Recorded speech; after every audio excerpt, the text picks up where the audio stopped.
The gun barrel pressed cold against Claire Donovan's temple, and for the first time in her billionaire life, money meant nothing. But in that crowded cafe, it wasn't her bodyguards who moved. It was the exhausted man in the corner booth, coffee, growing cold, worn jacket, hanging loose on his frame. Daniel Reed had sworn his fighting days were over, buried with his wife and the ghosts of Black Ops missions that never existed. Yet as his fingers wrapped around the gunman's wrist, muscle memory older than his daughter's lifetime took over. Some heroes don't wear suits. They wear the invisible scars of wars nobody talks about. Welcome to a story where salvation comes from the most unexpected places. I'm about to share a tale that will remind you why the quietest person in the room is often the most dangerous. Before we dive in, let me know in the comments what city you're watching from. I love seeing how far these stories travel across our beautiful country. The morning started like any other Tuesday in downtown Chicago. The rain hammered against the windows of Cafe Meridian, creating rivers that raced down the glass and blurred the city beyond. Inside, the familiar symphony of morning rush played out espresso machines, hissing keyboards, clicking conversations weaving together into white noise. Nobody noticed the man who entered at 8:47 a.m., water dripping from his black raincoat hand buried deep in his pocket. Daniel Reed sat in the corner booth, the same one he'd claimed every Tuesday for the past 3 months. His coffee had gone cold 20 minutes ago, but he hadn't noticed. His attention was fixed on the notebook before him, columns of numbers that refused to add up to anything close to hope. Rent was due in 4 days. Lily needed new shoes. She'd been hiding the holes in her current pair, stuffing them with paper towels so he wouldn't worry. The heating bill was 2 months overdue, and November in Chicago didn't forgive poverty. His calloused fingers traced the numbers again, as if touching them might change their cruel arithmetic. $42 in checking. $800 needed for rent. $300 for utilities. The construction job had ended 2 weeks ago when the foreman's nephew needed work. The warehouse position went to someone younger, someone without the telltale limp that appeared when the weather turned cold. "More coffee, hon." Daniel looked up at Martha, the waitress who'd been working these morning shifts since before his daughter was born. Her face carried the kind of kindness that came from knowing struggle intimately. "Just water, thanks," he said, his voice rough from another sleepless night. Martha glanced at his notebook, recognition flickering across her features. She'd seen that particular brand of mathematics before the calculus of desperation. Without a word, she refilled his coffee anyway, leaving the check face down with "On the house" scrawled across it. 3 booths away, Claire Donovan was fighting her own battle, though hers played out on the screen of a laptop worth more than Daniel made in 6 months. The hostile takeover attempt had blindsided her board. 20 years building Donovan Industries from her father's struggling manufacturing company into a $3 billion empire, and now corporate vultures circled sensing weakness in her recent divorce proceedings. "We need those Hong Kong contracts signed today." Her voice cut through the cafe's ambiance as she spoke into her Bluetooth earpiece. "I don't care what time zone they're in. Wake them up." She looked every inch the CEO tailored charcoal suit that cost more than most people's cars, subtle diamond earrings that caught the light when she moved, an aura of authority that made the air around her seem to bend. But beneath the table hidden from view, her left hand trembled slightly. The divorce papers had been finalized yesterday. 23 years of marriage reduced to asset division and custody arrangements. "No, Richard, we're not postponing the board meeting." She continued, her voice steady despite the tremor in her hand. "The vultures smell blood. We show any weakness now, and they'll tear us apart." Daniel caught fragments of her conversation, the way soldiers learn to parse important information from background noise. Corporate warfare, different battlefield, same principles. Identify threats, secure positions, strike decisively. He'd once been very good at all 3. His phone buzzed a text from Lily's school. His daughter had forgotten her lunch money again. Not forgotten, he knew. She was trying to help in her 9-year-old way, thinking if she didn't eat, there'd be more money for other things. The thought carved something hollow in his chest. The man in the black raincoat had reached the counter now. Martha was asking him what he'd like her perpetual smile in place. He didn't answer. Instead, his hand emerged from his pocket, and with it came the dull gleam of a Glock 19. "Everyone on the ground now!" The words exploded through the cafe like shrapnel. A woman screamed. A laptop clattered to the floor. Someone's coffee mug shattered, spreading brown liquid across white tile like a Rorschach test of fear. Daniel's body reacted before his mind caught up. His hand was already moving Lily's photo into his jacket's inner pocket, protecting what mattered. His eyes cataloged the room with military precision: 17 civilians, 3 possible exits, 1 hostile with a semi-automatic weapon.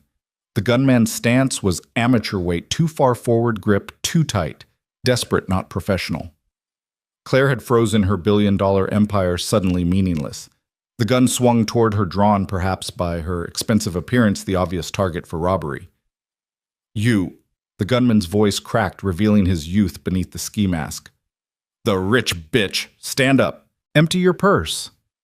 Claire's hands shook as she reached for her designer bag. Her fingers fumbled with the clasp, fear making them clumsy. The gunman grew impatient, stepping closer, the gun barrel now inches from her face. "Faster! I'm trying!" Claire's voice had lost all its corporate authority, reduced to something small and frightened. Daniel watched the gunman's trigger finger. It was twitching, adrenaline and inexperience, a dangerous combination. The kid was spiraling, probably high-definitely desperate. In about 3 seconds, someone was going to die by accident. The math was simple. Distance 12 feet, obstacles 2 overturned chairs, weapon status safety off, round chambered. Probability of successful intervention, maybe 40%. Probability of Lily growing up without a father, 60%. But then another image flashed: Lily at 18 reading a news story about how her father sat by while someone died. Lily learning that when it mattered most, her hero chose safety over someone else's life. Daniel moved. Not the way civilians move, sudden and telegraphed. This was something else, something that had been drilled into muscle memory in places whose names were classified. He flowed between the overturned chairs like water finding its path, using the gunman's own adrenaline-narrowed vision against him. The gunman caught the movement peripherally, started to turn, but Daniel was already inside his reaction curve. His left hand clamped onto the gun's slide, preventing it from cycling if fired. His right hand struck the gunman's wrist at the nerve cluster, causing involuntary muscle relaxation. The gun clattered away, sliding under the espresso machine. For a moment, the cafe held its breath. Then the gunman, all 20-something years of desperate choices, swung wildly with his free hand. Daniel slipped the punch, using the kid's momentum to guide him face first into the counter. Not hard enough to kill, just enough to stun.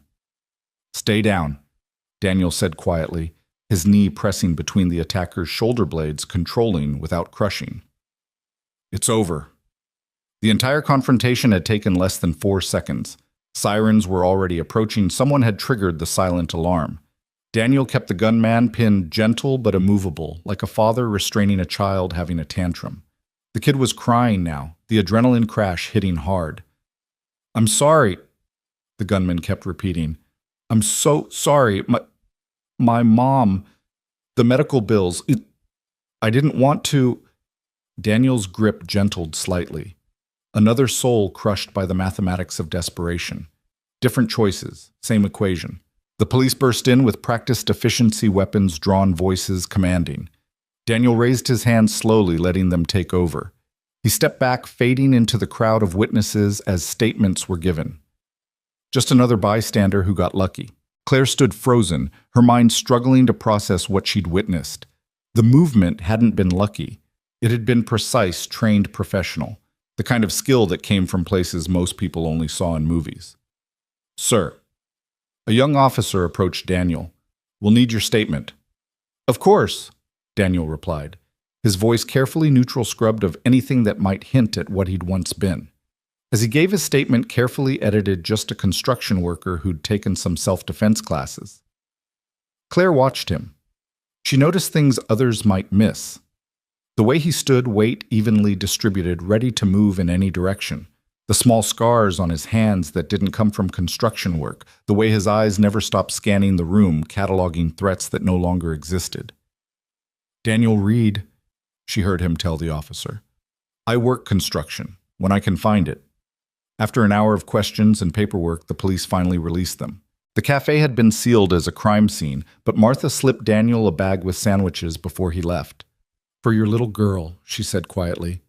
Daniel was almost to his 10-year-old Toyota when he heard heels clicking on wet pavement behind him. "Mr. Reed." He turned to find Claire Donovan standing in the rain, her $1,000 suit growing dark with water. Up close, without the haze of adrenaline, he could see the fractures in her composed facade, red-rimmed eyes, tension in her jaw, the way she held herself like armor. "Ma'am," he said simply. "That wasn't luck," she said. "It wasn't a question." Daniel's expression didn't change. Adrenaline makes people do unexpected things. "No." Claire stepped closer, rain running down her face like tears. "I've seen adrenaline. I've seen luck. That was training. Military." Daniel was quiet for a long moment, calculating. "Does it matter? You saved my life." "Anyone would have." "No," Claire interrupted. "They wouldn't have. They didn't. 20 people in that cafe, and you were the only one who moved. Why?" Daniel looked past her toward the city skyline, where somewhere his daughter was sitting in a classroom, probably hungry, definitely wearing shoes with holes in them. "Because I have someone to go home to," he said finally. "Excuse me, Ms. Donovan, Claire Donovan." She pulled out a business card executive cardstock that felt substantial even in the rain.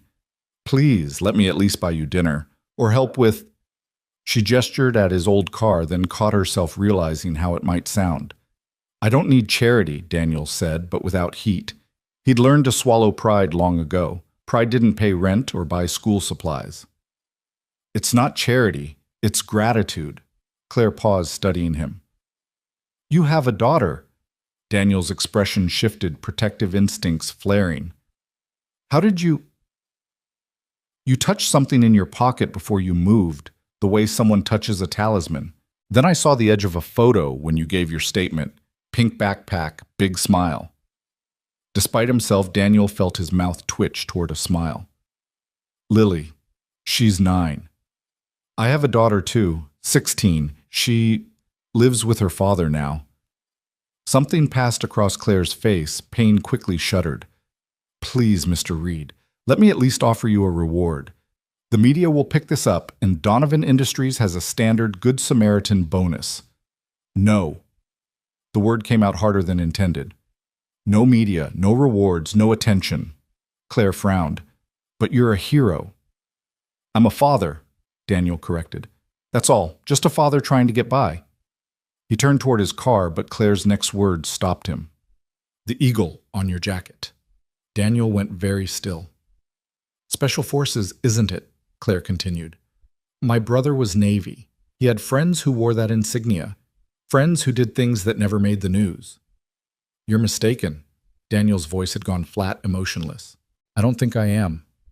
Claire took a step closer. "Mr. Reed, I'm not trying to expose you or cause problems, but I know what I saw in there. That wasn't just military training. That was something more specialized." Daniel turned back slowly. For a moment, Claire saw something in his eyes that made her step back. Not fear, but recognition. This was a man who'd seen and done things that left marks deeper than scars. "Ms. Donovan," he said quietly, "you seem like a nice person. You have your life, your company, your world. I have mine. Let's leave it at that. What if I could offer you a job?" The words tumbled out before Claire could stop them. "Security, corporate protection. The pay would be—" "I install drywall," Daniel interrupted. "I fix roofs. I do honest work when I can find it. That's all I am now." "But you were—" "What I was doesn't matter anymore." His voice carried finality like a closing door. "Have a good life, Ms. Donovan. Stay safe." He got in his car, the engine coughing before catching. Claire stood in the rain, watching him drive away, her executive mind already working. She pulled out her phone. "Richardson. It's Claire. I need you to run a background check on someone. Quietly. Daniel Reed, probably mid-30s, has a 9-year-old daughter. Yes, I know what I said about privacy, but this is different. Just do it." Daniel's apartment was on the 3rd floor of a building that had seen better decades. The stairs creaked a warning with each step, and the hallway smelled of old cooking and older dreams. But inside apartment 3B, none of that mattered. "Daddy?" Lily burst from the couch where she'd been doing homework, launching herself into his arms with the complete trust that only children possess. Daniel caught her lifting her easily, despite the protest from his back. She was small for 9 delicate, like her mother had been, but her smile could light up the darkest corners of his memory. "Hey, Butterfly," he said, using the nickname he'd given her when she was 3 and obsessed with the creatures. "How was school?" "Good. Mrs. Patterson says I'm the best reader in class." She pulled back to look at him, and her expression shifted. "You look tired." "Just a long morning," he set her down gently. "Did Mrs. Chen give you lunch?" Mrs. Chen was their neighbor, a 70-year-old widow who watched Lily after school in exchange for Daniel fixing things around her apartment. It was one of the few arrangements in his life that felt balanced. "Yes, but, Daddy," Lily's voice dropped. "I heard her on the phone. She said something about moving to Florida, to be with her son." Another support beam removed from an already shaky structure. Daniel filed it away to worry about later. "We'll figure it out, Butterfly, we always do." Lily nodded, but he caught the worry in her eyes, too much understanding for 9 years old. Children in poverty grew up fast, learning to read the signs of strain in their parents' faces. "I got homework," she announced, returning to the couch where textbooks were spread across a coffee table held together with duct tape and determination. "Math today. I'm good at math." "Just like your mom," Daniel said softly. Sarah had been an accountant before the cancer. She'd tried to teach him about investments and savings back when they had enough money for such concepts to matter. Now, 3 years after her death, he could barely remember having a savings account, let alone what was in it. While Lily worked on fractions, Daniel sat at their small kitchen table and pulled out his phone. 3 messages from construction foremen, all variations of "nothing today, maybe tomorrow." 1 message from the VA hospital about an appointment he couldn't afford to keep, and something else. An unknown number had left a voicemail. "Mr. Reed, this is Jeffrey Richardson from Donovan Industries. Ms. Donovan asked me to extend an invitation for lunch tomorrow to discuss potential employment opportunities. No strings attached, just a conversation. Please call me at..." Daniel deleted the message. But an hour later, another came. "Mr. Reed, Claire Donovan again. I apologize for having my assistant call. That was inappropriate. I'm not good at owing people. And whether you want to admit it or not, I owe you my life. Please, just one lunch, if only so I can sleep better at night." He almost deleted that one too, but Lily chose that moment to announce she'd finished her homework. "Can we have spaghetti tonight?" she asked hopefully. Daniel checked the cabinet. They had pasta, but no sauce. They had bread, but no butter. They had hope, but no money. "How about mac and cheese?" he suggested, knowing they had 1 box left. "Okay," Lily agreed cheerfully, but he caught the flash of disappointment. The phone felt heavy in his hand. 1 lunch, what could it hurt? That night, after Lily was asleep, Daniel stood at her doorway watching her breathe. The apartment was cold. He'd turned the heat down to save money, but she was bundled under 3 blankets, only her dark hair visible. On her nightstand sat a photo of Sarah taken 2 months before the diagnosis. She was laughing at something off camera, probably one of Daniel's terrible jokes. Next to it was a Father's Day card Lily had made at school construction paper and glitter declaring him world's best dad. He wasn't the world's best anything. He was just a man trying to outrun ghosts while standing still trying to be normal, while his hands remembered violence trying to raise a daughter when some days he could barely raise himself from bed. His phone buzzed. Another unknown number. "Mr. Reed, you don't know me, but I know you, or knew you. In Kandahar, in Mogadishu, in places that don't exist. I heard you were out. I heard you were struggling. Some of us don't forget our brothers. There's work if you want it, the kind that pays well and doesn't ask questions. Think about it. Your daughter deserves better than mac and cheese." Daniel's blood went cold. He deleted the message, then went to the window, scanning the street below. Nothing unusual, just the normal tableau of urban decay. But they'd found him. After 3 years of careful anonymity, they'd found him. He returned to Lily's doorway. She'd kicked off one of the blankets in her sleep, and he carefully tucked it back around her. "Your daughter deserves better." They weren't wrong, but better at what cost. He'd left that world for a reason. The weight of secrets, the burden of necessary evils, the slow erosion of humanity. He'd walked away from it all. When Sarah died, promising her ghost He'd be the father Lily needed. But promises didn't pay rent. Good intentions didn't buy groceries. And all the love in the world couldn't fill an empty refrigerator. His phone showed Claire Donovan's voicemail again. Corporate security, clean work, legal work. Maybe. A sound from the street made him freeze, car doors closing too quietly. Footsteps too measured. He moved to the window again, staying in the shadows. 2 men in dark suits were entering the building. Federal agents. Former colleagues. Threats from operations that never happened. Daniel moved quickly but quietly. He pulled the go bag from the closet, cash fake IDs, a clean phone, things he'd hoped never to need again. Then he woke Lily, his hand gentle on her shoulder. Butterfly, we're going on an adventure. She blinked awake, confused. Now. Right now. Pack your backpack. Only important things. The tone in his voice must have conveyed urgency because she didn't argue. As she packed, Daniel heard footsteps in the hallway. They stopped at Mrs. Chen's door first, knocking, asking questions. He lifted Lily, backpack and all, and moved to the back window. Fire escape. 3 stories down. He'd done it before, but never carrying the most precious thing in his world. The footsteps were at their door now, firm knocking. Mr. Reed, federal agents, we'd like to talk to you about this morning's incident. Federal agents didn't usually knock, Daniel knew, but they also didn't usually announce themselves if they were something else. Daddy? Lily whispered, frightened now. He had 2 choices. Run and teach his daughter that running was always the answer, or face whatever this was and hope his past hadn't finally caught up to his present. The knocking came again harder. Daniel set Lily down. Stay in your room, Butterfly, no matter what you hear. He walked to the door, checking the peephole. 2 men's suits, clean-shaven. They looked federal, but then again the best ones always did. Daniel opened the door 6 inches, his body blocking any view of the apartment. Mr. Reed? The taller agent held up FBI credentials. Agent Martinez, this is Agent Cooper. We're investigating this morning's attempted robbery. We have some questions about your intervention. I gave my statement to the police. Yes, we've read it. Martinez's smile didn't reach his eyes. Very thorough. Very careful. The thing is, Mr. Reed, the way you handled that situation suggests certain skills that interest us. I got lucky. No one gets that kind of lucky, Cooper said. He was younger, eager. We ran your fingerprints from the crime scene without a warrant. Daniel's voice carried an edge now.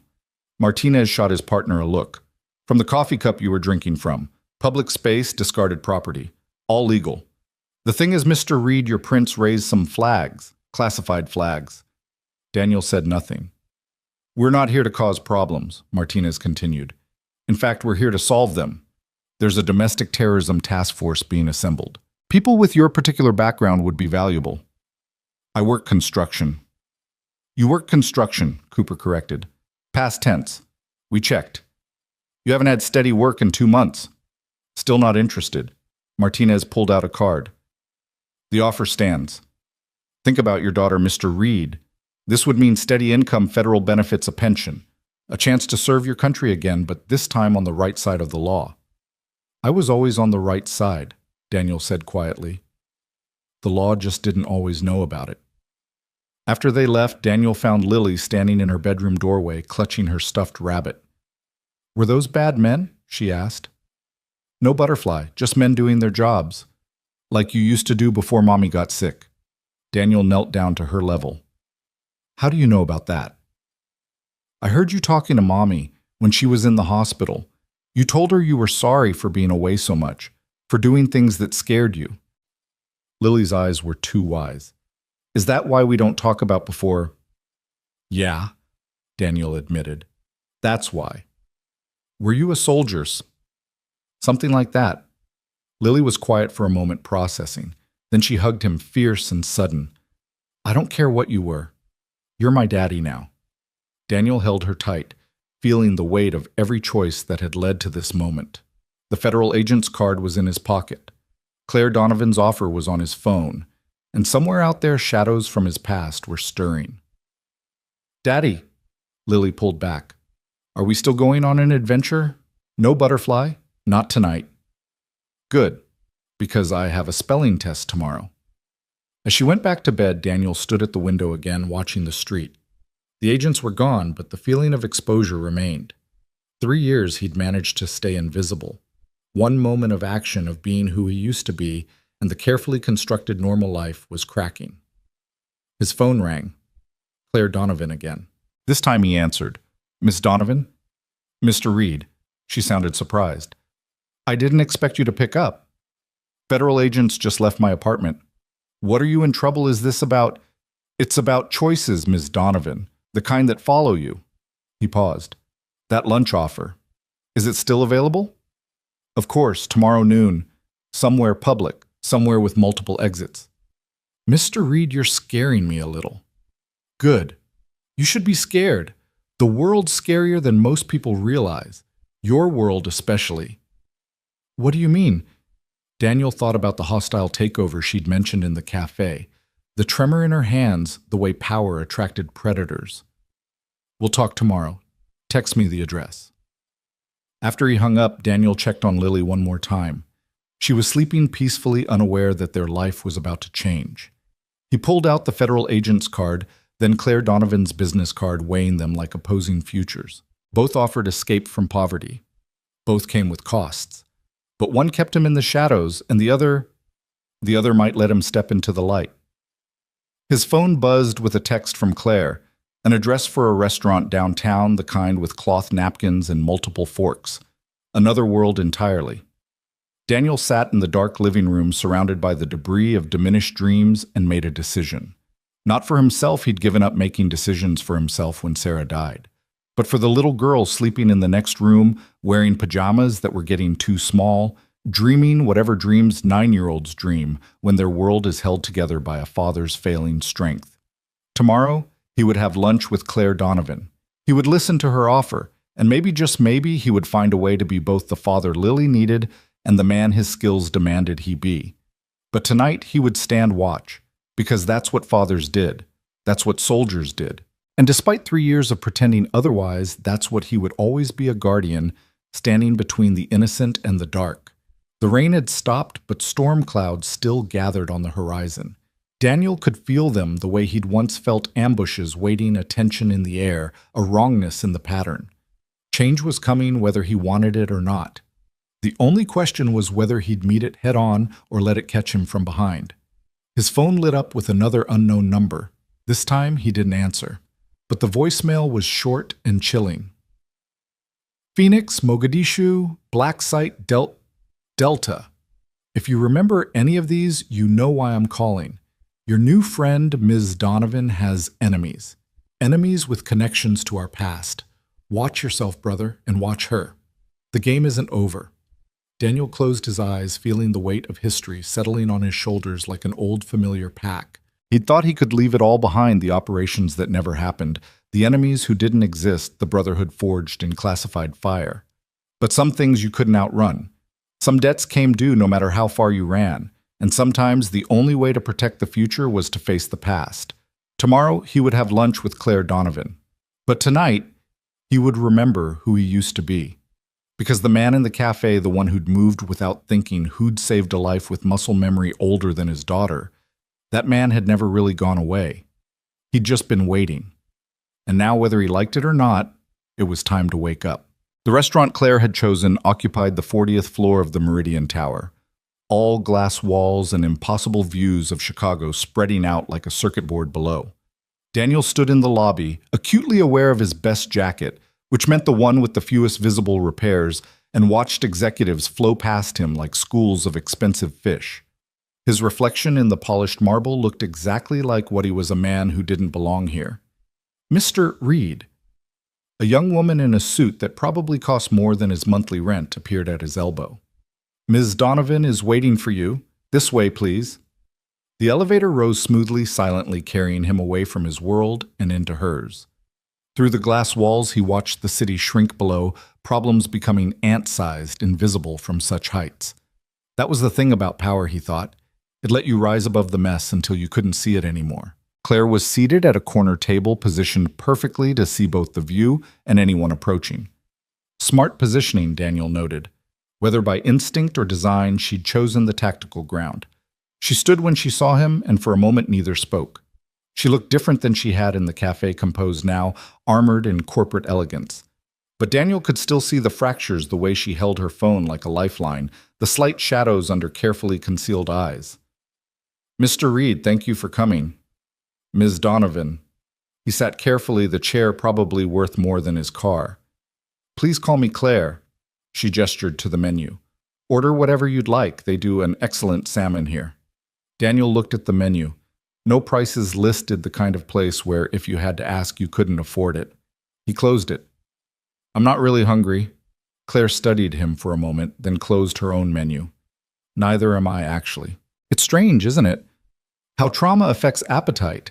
After my father died, I couldn't eat for a week. After my divorce," she trailed off, catching herself. "I'm sorry. You didn't come here for my problems." "Everyone has problems," Daniel said simply. "Rich or poor, we're all fighting something." "What are you fighting, Mr. Reed?" "Poverty," he answered honestly, "and the temptation to take shortcuts out of it." Claire leaned forward. "What kind of shortcuts?" "The kind that would take me away from my daughter. The kind that would turn me back into someone she wouldn't recognize." He met her eyes directly. "I got a job offer last night. 2, actually. Neither of them legal. But you're here instead." "I'm here because you're the only one offering something that might let me stay who I've been trying to become." A waiter appeared, silent as smoke. Claire ordered for both of them soup, bread, simple things. After he left, she pulled out a tablet. "I had my people do some research, she began, then caught his expression. "Public records only, I promise, though even those are interesting. Daniel Reed, 36 years old, enlisted at 18, military record largely classified, but several commendations visible. Married Sarah Chen, a forensic accountant 12 years ago, widowed 3 years ago. One daughter, Lily, enrolled at McKinley Elementary on an academic scholarship. You've been thorough. I've been curious. You see, Mr. Reed, I've had bodyguards, lots of them. Ex-military, ex-police, all very qualified on paper, but none of them moved like you did yesterday. None of them would have acted without being paid to. Maybe that's why I'm broke," Daniel said with a slight smile. "Or maybe that's why you're exactly what I need." Claire turned the tablet toward him. "Donovan Industries is under attack. Not physically, corporately. Someone is systematically targeting our contracts, our suppliers, our board members. It started 6 months ago, right when my divorce proceedings began." Daniel studied the data she was showing him, patterns of corporate sabotage, coordinated attacks on multiple fronts. His tactical mind began assembling the picture. "Your ex-husband?" he asked. "Richard wouldn't have the subtlety or the patience. This is something else. Someone else." She pulled up another screen. 3 of my executives have received death threats. 2 have had accidents, a brake line failure, a mugging gone wrong. The police say there's no connection, but you don't believe in coincidences.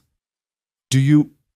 Daniel thought about the voice on his phone last night, the warning about Claire's enemies connecting to his past. "No, I don't. I need someone who can see threats before they materialize. Someone who can protect not just my body, but my company.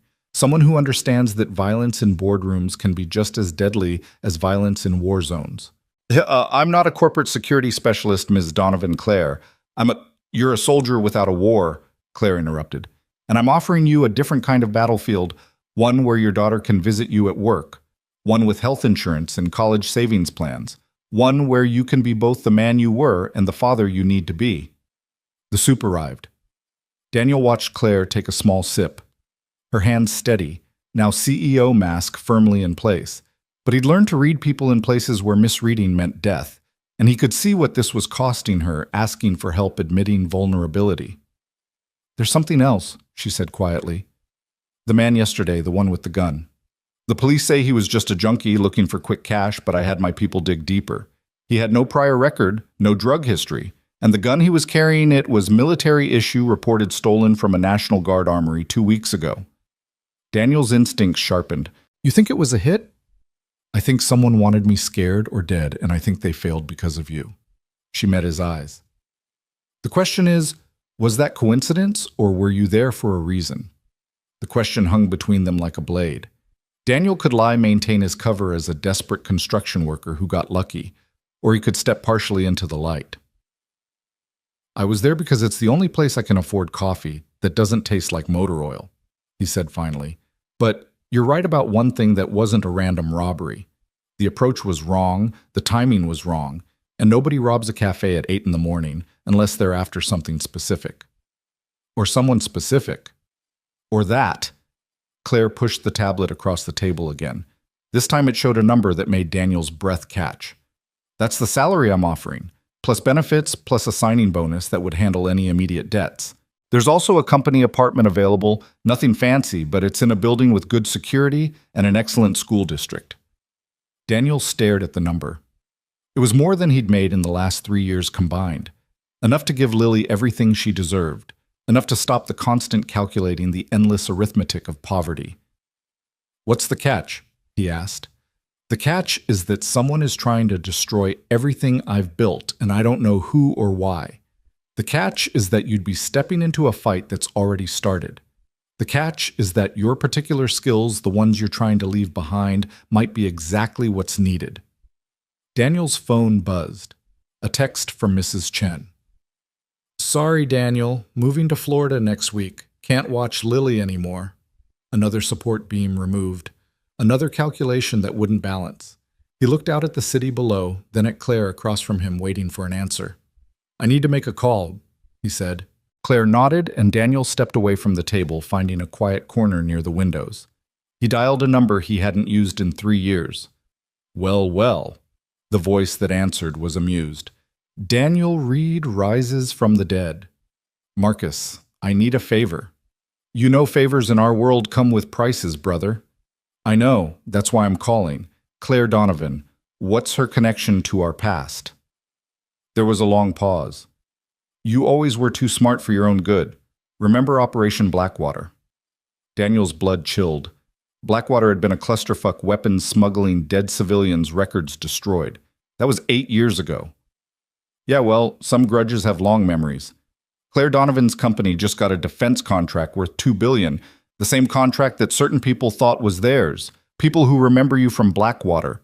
People who hold grudges." "Are you one of them?" Marcus laughed, but there was no humor in it. "If I was, would I be warning you?" "Listen, Danny, you want my advice. Take whatever she's offering and watch your six. The past isn't done with you, and now it's not done with her either." Daniel ended the call and returned to the table. Claire was typing on her phone, but she looked up when he sat down. "I'll take the job," he said, "but we do this my way. I need complete access, your schedule, your contacts, your enemies list. I need to vet everyone in your inner circle, and I need you to trust me even when I tell you things you don't want to hear." "Done." Claire extended her hand. "When can you start?" "Now." Daniel shook her hand, noting the calluses that suggested she wasn't just a soft executive. "But first I need to pick up my daughter from school, and you're coming with me." Claire blinked. "I am—" "You want me to protect you. Then you need to understand what you're buying. Not just my skills, but my responsibilities. Lily comes first always." "If you can't accept that this ends now." Something shifted in Claire's expression. Respect maybe, or recognition. "I have a daughter too. Remember, I understand priorities." An hour later, Claire's BMW pulled up outside McKinley Elementary, a building that looked like it had been forgotten by the city decades ago. Paint peeled from walls, windows were reinforced with mesh, and the playground equipment was more rust than metal. "This is where Lily goes to school." Claire couldn't hide her shock. "Academic scholarship," Daniel reminded her. "They have a good gifted program, even if everything else is falling apart." They waited by the entrance as children flooded out. Daniel spotted Lily immediately. She was smaller than the others, walking alone with a book clutched to her chest. When she saw him, her face lit up like sunrise. "Daddy, you're early." She ran to him, then stopped short when she noticed Claire. "Who's this?" "Lily, this is Ms. Donovan. She's my new boss." Lily's eyes widened. "You got a job!" The hope in her voice nearly broke Daniel's heart. Claire knelt down to Lily's level designer's suit, be damned. "Your father is going to be working with me," she said gently. "He's going to help keep my company safe." "Like he keeps me safe?" Lily asked. Exactly like that. Lily studied Claire with that unfiltered intensity children possessed. Are you nice? I try to be. Good, because my daddy deserves nice people. Lily took Daniel's hand. Can we go home now? I have to finish my science project. As they walked to the car, Claire watched Daniel transform. The hypervigilant soldier relaxed into something softer, listening as Lily chattered about her day carrying her backpack that was clearly too heavy for her small frame. This was what she was really hiring, not just the warrior, but the father who'd chosen his child over everything else. Ms. Donovan? Lily's voice interrupted her thoughts. Do you have a car? I do. Is it nice? It's very nice. Lily considered this. We have a car too. Makes funny noises, but Daddy says that's just it, talking to us. Claire caught Daniel's slight embarrassment and made a decision. Would you like a ride home? We could all go together. The apartment building looked even worse in the afternoon light. Claire's BMW looked absurdly out of place among the broken windows and graffiti-covered walls. But she followed them up the 3 flights of stairs without comment, though Daniel noticed her cataloging security vulnerabilities. No camera-broken locks, too many blind corners. Inside the apartment, Lily immediately went to the table to work on her project, a solar system made from styrofoam balls and paint.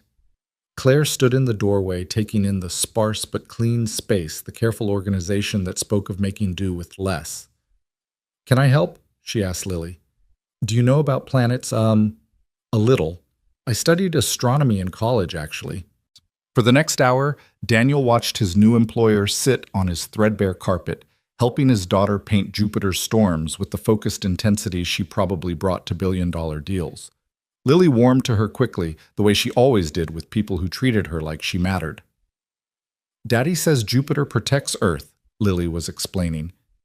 Its gravity catches asteroids that might hit us. That's right, Claire agreed. Jupiter is like a big guardian keeping the smaller planets safe. Like Daddy, Lily said matter-of-factly. He protects people. Claire glanced at Daniel. Yes, exactly like that. Daniel's phone rang. Unknown number. He stepped into the kitchen to answer. You took the job. It wasn't a question. The voice was different from before, older, more authoritative. Who is this? Someone who knew you when you were useful. Someone who's disappointed you've chosen to play bodyguard to a CEO who's already dead. She just doesn't know it yet. If you touch me, I won't touch anyone. But the people she's angered, the contracts she's stolen, the enemies she's made. They have longer reaches than you remember, and now you've put yourself and that precious daughter of yours right in the crosshairs. The line went dead. Daniel turned to find Claire watching him from the doorway. Problem? She asked quietly. Maybe. Probably. He looked past her to where Lily was adding rings to Saturn, humming to herself. Claire, what aren't you telling me about this defense contract? She was quiet for a moment. It was supposed to go to Nexus Corporation. They'd had it for 10 years, but they got sloppy missed deadlines. We underbid them and offered better terms. Nexus Corporation. The name triggered memories. Shell companies, black market weapons, congressional hearings that went nowhere. They don't just lose gracefully. No, Claire agreed. They don't. That's why I need you. You need more than me. You need a full security team, corporate intelligence, maybe witness protection. I need someone I can trust, Claire corrected. Everyone else can be bought. But you can't be bought because you have her. She nodded toward Lily. That makes you incorruptible in a way money can't purchase. Before Daniel could respond, there was a knock at the door. 3 short raps paused 2 more. Daniel recognized the pattern: military, specifically special operations. He moved Claire behind him, motioning for her to stay with Lily. Through the peephole, he saw a face he hadn't seen in 5 years. Tommy Chen, former Delta Force, former friend, former brother-in-arms. Currently holding a pizza box and grinning. Daniel opened the door cautiously. Tommy. Danny boy. Heard you were back in the game. I'm not. Sure you're not. Tommy's eyes found Claire in the background. Ms. Donovan, you're prettier than your corporate photos. You know who I am? Claire stepped forward, but Daniel kept himself between them. Lady, everyone in our world knows who you are now. You just hired the ghost of Blackwater. That makes you either very smart or very stupid. What do you want, Tommy? Daniel's voice carried warning. Relax, I come in peace, and with pizza. He held up the box. Pepperoni and mushroom. I remembered Lily likes mushroom. The fact that he knew Lily's preferences sent ice through Daniel's veins. Tommy caught his expression and raised his free hand. Easy, brother. I've been keeping an eye on you. Professional courtesy. Making sure nobody bothered you while you were out. He paused. But now you're back in, and that changes things. I'm private security now. Legal. Above board. Tommy laughed. Danny, you could be selling insurance and it wouldn't matter. You are who you are. We all are. And some people have long memories about what we did. Daddy, Lily appeared in the hallway. Is that pizza? Tommy's entire demeanor shifted, becoming avuncular harmless. Hey there, little one. You must be Lily. Your dad talks about you all the time. He does.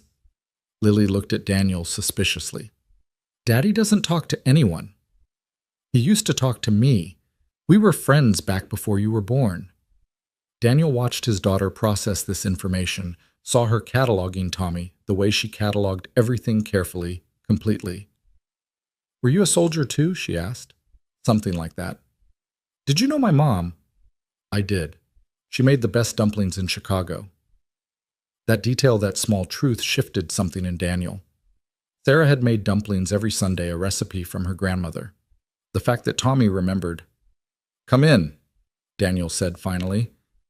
But you and I talk first. Alone. They went to the kitchen while Claire entertained Lily, showing her pictures of telescopes on her phone. Daniel kept his voice low. What's this really about? Warning and an offer, Tommy said, matching his volume. The Warning Nexus Corporation has a $30 million contract out on your new boss. Not a kill order, they want her ruined first, then dead. The offer, some of the old team are freelancing now. We could help. At what cost? We're brothers, Danny. Family discount. We stopped being family when the unit dissolved. Tommy's expression hardened.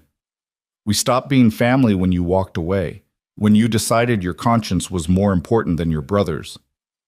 My wife was dying, and we would have been there for you, but you didn't let us. You just vanished. They stared at each other across years of silence and choices that couldn't be undone. Finally, Tommy pulled out a card. My number. When this goes bad, and it will go bad, call me. We protect our own Danny even when they don't want protection. After Tommy left, the apartment felt smaller, like the walls had crept closer. Claire was helping Lily with math homework now, patient with each wrong answer, celebrating each correct one. Daniel watched them and felt the weight of what he'd just learned. $30 million. For that kind of money, everyone was for sale. Everyone except him, because Claire was right. Lily made him incorruptible, but that didn't make him invulnerable. I should go, Claire said, finally standing. It's getting late. I'll walk you to your car, Daniel said. I want to come too, Lily announced. Homework first, butterfly. But Daddy? I'll come back, but Claire promised. If that's okay, I could help with your science project next week. Lily's face lit up. Really? Really? Daniel walked Claire down to her car, hyper-aware of every shadow, every passing figure. The BMW chirped as she unlocked it. Thank you, she said, for letting me see your life, your real life. There's something you need to know. Nexus Corporation has a bounty on you, $30 million. Claire's face paled, but her voice stayed steady. How do you know that?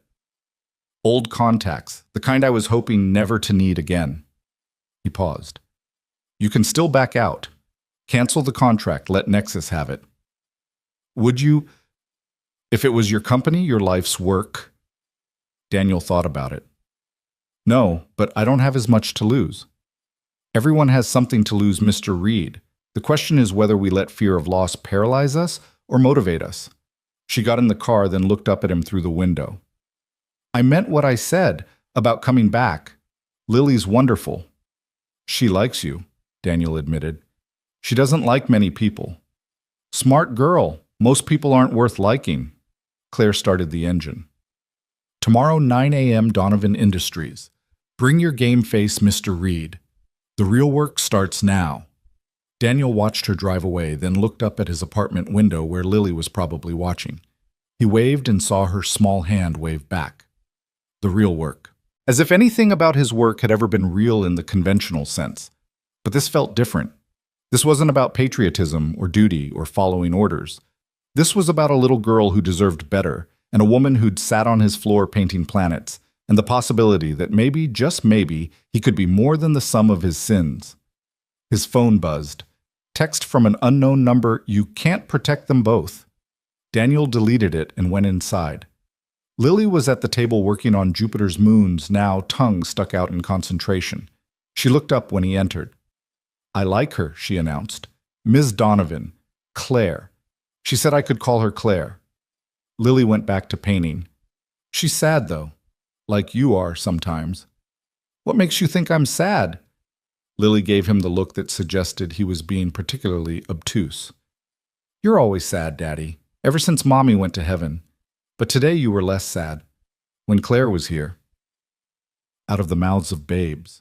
Daniel sat beside his daughter, picking up a paintbrush to help with Europa's ice fields. "Maybe we're all a little sad," he said. "That's okay," Lily said philosophically. "Sad people understand each other. That's what Mrs. Patterson says." They painted in comfortable silence until Lily's bedtime. After she was asleep, Daniel stood at the window again, watching the city lights flicker like ground-level stars. Somewhere out there, $30 million worth of threat was circulating, looking for weakness, planning, approach vectors. But for the first time in 3 years, Daniel didn't feel alone in the fight. Claire Donovan might be his employer, but something in her recognition of his daughter, her willingness to sit on a dirty carpet and paint planets, suggested she might be something more. An ally. Maybe even a friend. His phone rang. Marcus again. "Danny, you need to know something. The cafe thing this morning. That was just the opening move. They're going to come at her sideways through her business, her reputation, her family. And if you're standing next to her, they come at me too. And anyone you care about." Daniel looked at Lily's door. "Then I guess I better make sure they don't get that chance." "You can't fight Nexus alone. They have resources, connections, people in every agency." "I'm not alone." "Claire Donovan. She's a civilian Danny. When the real violence starts, then I'll handle it. It's what I do." "What you did. Past tense. You've been out for 3 years. You're rusty. You're isolated, and you've got a vulnerability that everyone can see." "My daughter is not a vulnerability. She's a leverage point. And in our world, leverage is everything." After Marcus hung up, Daniel went through his nightly routine, checking locks, securing windows, placing early warning devices. But tonight he added something new. He pulled out the go bag and updated its contents, adding copies of Lily's medical records, school transcripts, everything she'd need if they had to run. Then he sat in the dark in the chair that faced the door and did what he'd done in 100 safe houses in a dozen countries. He kept watch. Because that's what guardians did.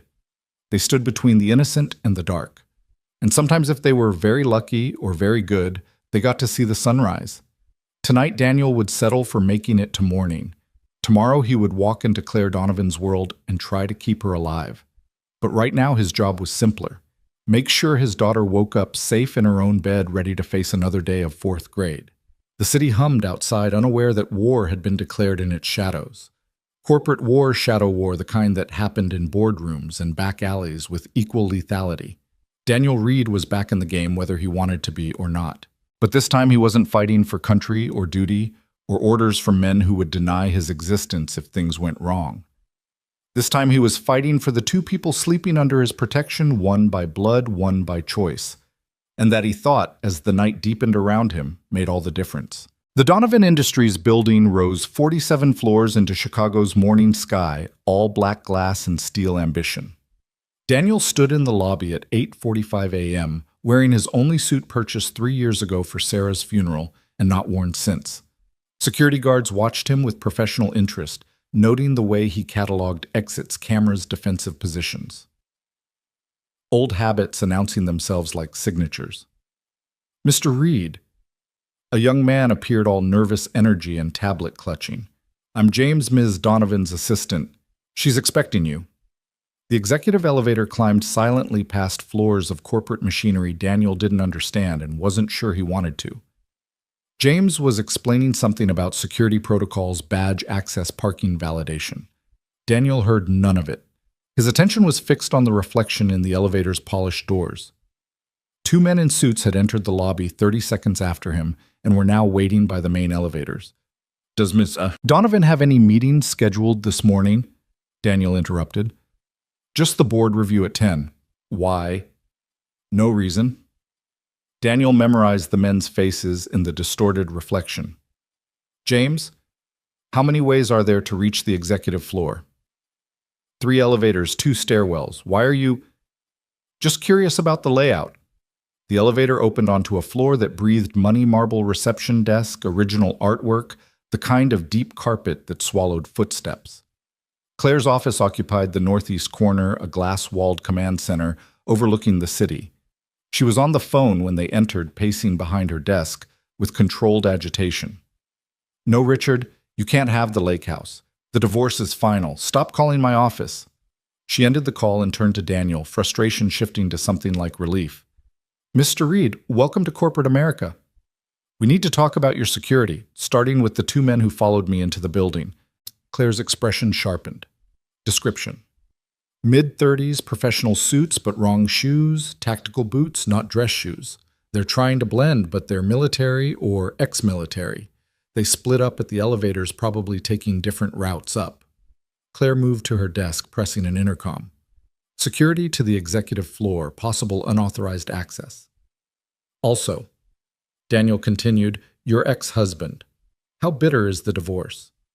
On a scale of 1 to 10, 15. Claire pulled up something on her computer. Richard got the house in Winnetka half the joint assets, but he wanted more. He wanted the company shares my father left me. Would he work with Nexus? Richard would work with the devil himself if it meant hurting me. She paused. You think he's involved? I think $30 million makes strange bedfellows. Daniel moved to the window, checking angles. This office is too exposed. Anyone with a rifle and a building within 800 meters has a clear shot. Comforting thought. I'm not here to comfort you. I'm here to keep you alive. Before Claire could respond, the door burst open. Not security, the 2 men from the lobby moving with practiced coordination. Daniel was already in motion, pushing Claire behind the desk as the first man reached for something inside his jacket. The math was instant. 2 hostiles, 1 client to protect limited cover. Daniel grabbed the desk lamp, heavy brass, expensive, perfect, and launched it at the first man's head. It connected with a satisfying crack, sending him stumbling. The second man was faster, smarter. He had his weapon out, not a gun, a taser. Less lethal, meant to incapacitate, which meant they wanted Claire alive. Daniel rolled across the desk using momentum to close distance. The taser fired electrodes cutting through air where he'd been a second before. Before the man could reload, Daniel was on him, applying a chokehold that would drop him in 8 seconds. But the first man was recovering blood streaming from his scalp, reaching for his own weapon. Claire, to her credit, didn't freeze. She grabbed the award from her desk, some crystal monstrosity for business excellence, and brought it down on his reaching hand. Bones cracked. Security finally arrived, flooding the office with uniforms and questions. The 2 attackers were zip-tied, searched, processed. They carried no identification, refused to speak. Professional contractors. Take them to holding, Claire ordered, every inch the CEO, despite the adrenaline shaking. Call CPD, but keep this quiet. No media. After security left with the attackers, Claire sank into her chair. That's twice in 2 days someone's tried to hurt me. No, Daniel corrected. Yesterday was meant to kill you. This was meant to take you. Alive. Which means someone wants information or leverage. The difference being, dead, you're just gone. Alive, you can be useful. The question is, useful for what? Claire's phone rang. She looked at the screen and paled. It's my daughter. She never calls during school unless... She answered. Sophia. What's wrong? Daniel could hear the crying through the phone, teenage hysteria, barely contained. Mom, there were men at school. They said they were from your company, but they were asking questions about you, about our family. I'm scared. Where are you now? Claire's voice stayed steady, but her knuckles were white. Dad's house. He's not here. I'm alone. I'm sending someone to get you right now. Lock the doors, don't answer for anyone except... She looked at Daniel. He was already moving. Dress. She scribbled it down. Winnetka, North Shore, 30 minutes in good traffic. Daniel. I'll get her, but you need to go somewhere secure. Not here, not home. Somewhere unexpected. Where? Daniel thought about it. My apartment. Are you serious? It's the last place anyone would look for you. James can drive you. Don't use your car. Don't use company vehicles. Take a cab. Pay cash. He headed for the door, then turned back. Claire, does your daughter know how to defend herself? She's 16. She does field hockey. That's not what I asked. Then no, she doesn't. Daniel nodded and left. The elevator ride down felt eternal. Every second meant Sophia was a lone, vulnerable bait for whoever was orchestrating this. He reached his car, the ancient Toyota that nobody would track, and pushed it hard toward the North Shore. The house in Winnetka was everything Daniel expected, massive, pristine, a monument to wealth that didn't guarantee happiness. He parked 3 houses down, approaching on foot, cataloging.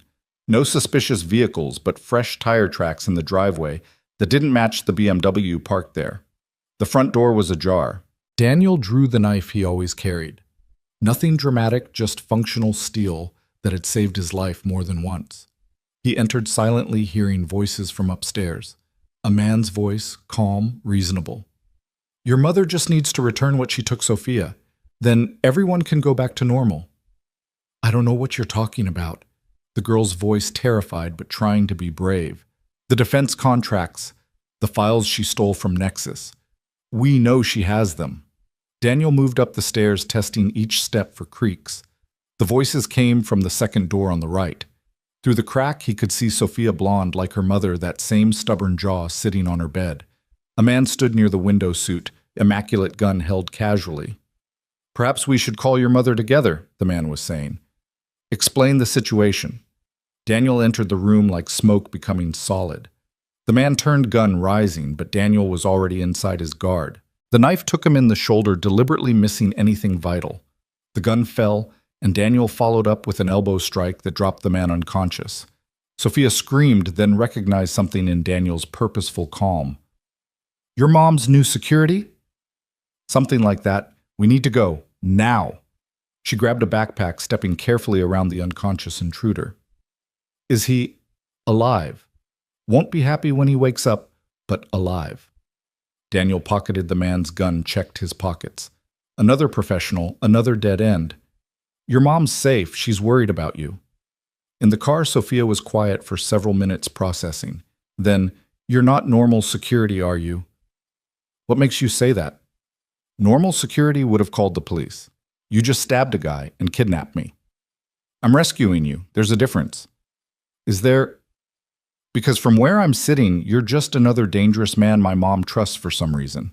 Daniel glanced at her, 16 years old, her world imploding, but still thinking clearly. You're right. I am dangerous. But I'm dangerous in your favor, which right now makes me your best option. Where are we going? Somewhere safe. That's not an answer. It's all the answer you're getting. They drove in silence until Sophia spoke again. My parents' divorce. It's connected to this, isn't it? Dad kept saying Mom was paranoid that she was making up threats to get sympathy from the judge. What do you think? I think my mom might be a lot of things, but paranoid isn't one of them. She stared out the window. I think my dad might be involved in something bad. Daniel's phone rang. Claire. I have her. She's safe. Thank God. Daniel, the men who attacked my office, one of them talked. They were hired by Richard. My ex-husband actually hired people to kidnap me. Daniel looked at Sophia, who was watching him intently. We need to discuss this in person. Are you at the location? Yes, your neighbor Mrs. Chen, she let me in. She's lovely, by the way, making tea and asking about my divorce like we're old friends.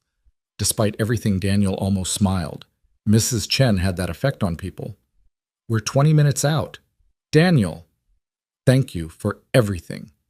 He ended the call to find Sophia studying him. My dad hired those men. There was no point lying. Apparently. To hurt my mom. To take her somewhere. We don't know why yet. Sophia was quiet for a moment, then laughed bitterly. He always said she'd regret leaving him.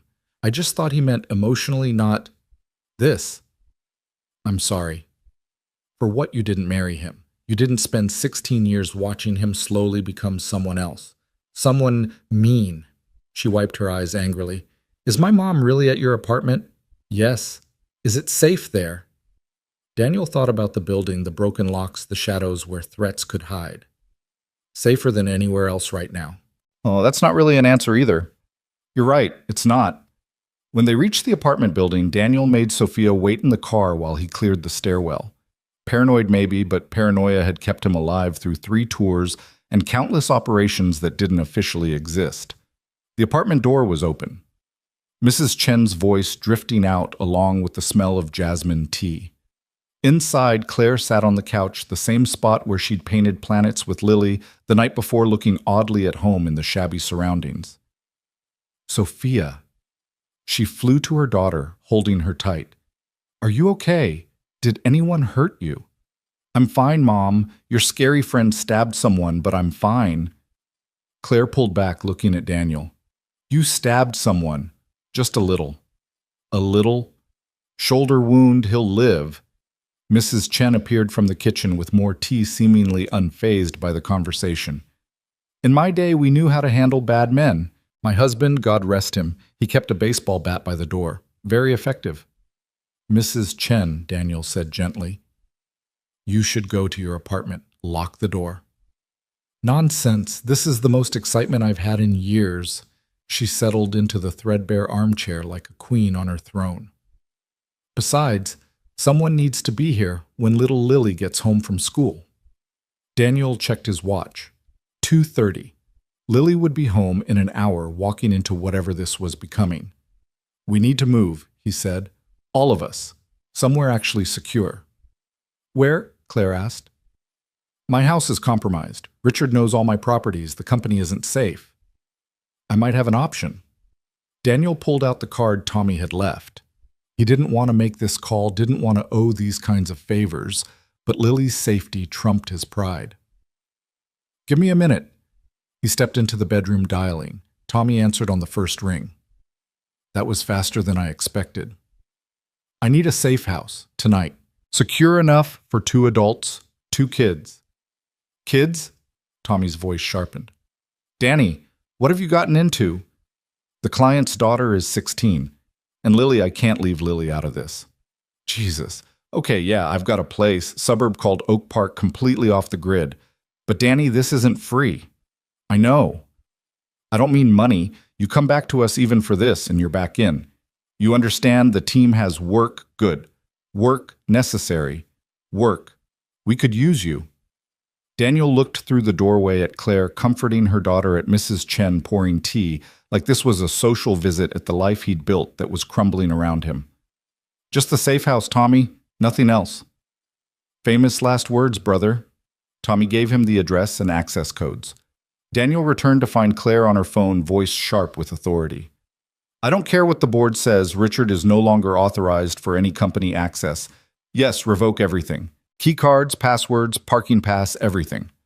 Sophia sat beside her, looking younger than 16, overwhelmed by the collapse of her family's facade.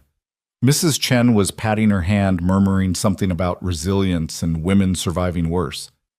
Daniel's phone buzzed. School alert, early dismissal due to a water main break.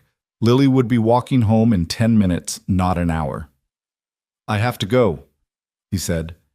Claire looked up. What's wrong? Lily's getting out early. I need to...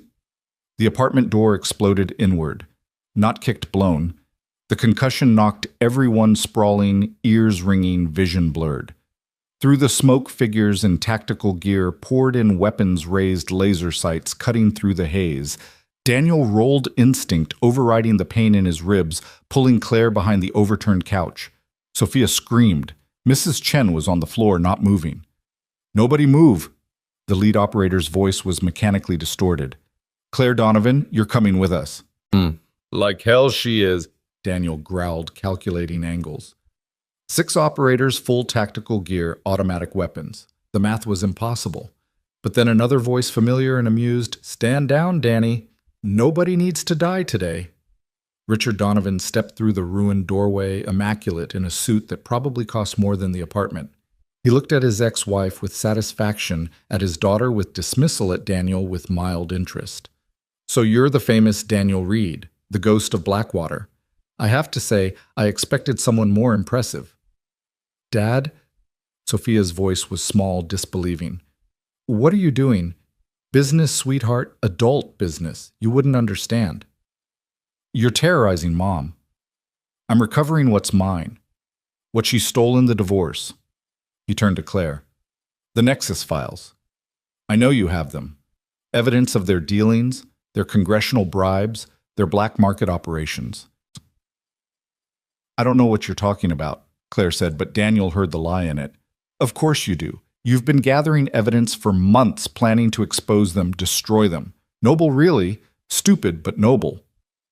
One of the operators spoke. "Sir, we need to move. Local law enforcement will respond to the explosion." "In this neighborhood," Richard laughed, "we have at least 20 minutes. He looked at Daniel. "Here's what's going to happen. Claire comes with us. We have a conversation about those files. Then, depending on her cooperation, maybe she goes home. Maybe she doesn't." "Dad, you can't—" "Sophia, be quiet. You're emotional. You don't understand." "I understand you're a monster." Tears were streaming down her face. "Mom was right about you." Richard's face darkened. "Watch your tongue, young lady. Or what? You'll kidnap me too." The slap was sudden, vicious. Sophia fell back, blood on her lip. Claire lunged forward, but the operator's weapons tracked her laser dots clustering on her chest. That's when Daniel heard it, footsteps on the stairs. Light quick. A child's pace. Lily. "No," he breathed. Richard heard it too, smiled. "Ah, yes. The daughter. Little Lily, isn't it?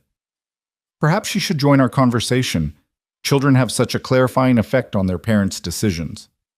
"You touch her." Daniel's voice had gone beyond cold, beyond threat, into something primal. "And I will end you." "With what? You're outnumbered, outgunned, and out of options." The footsteps were closer now.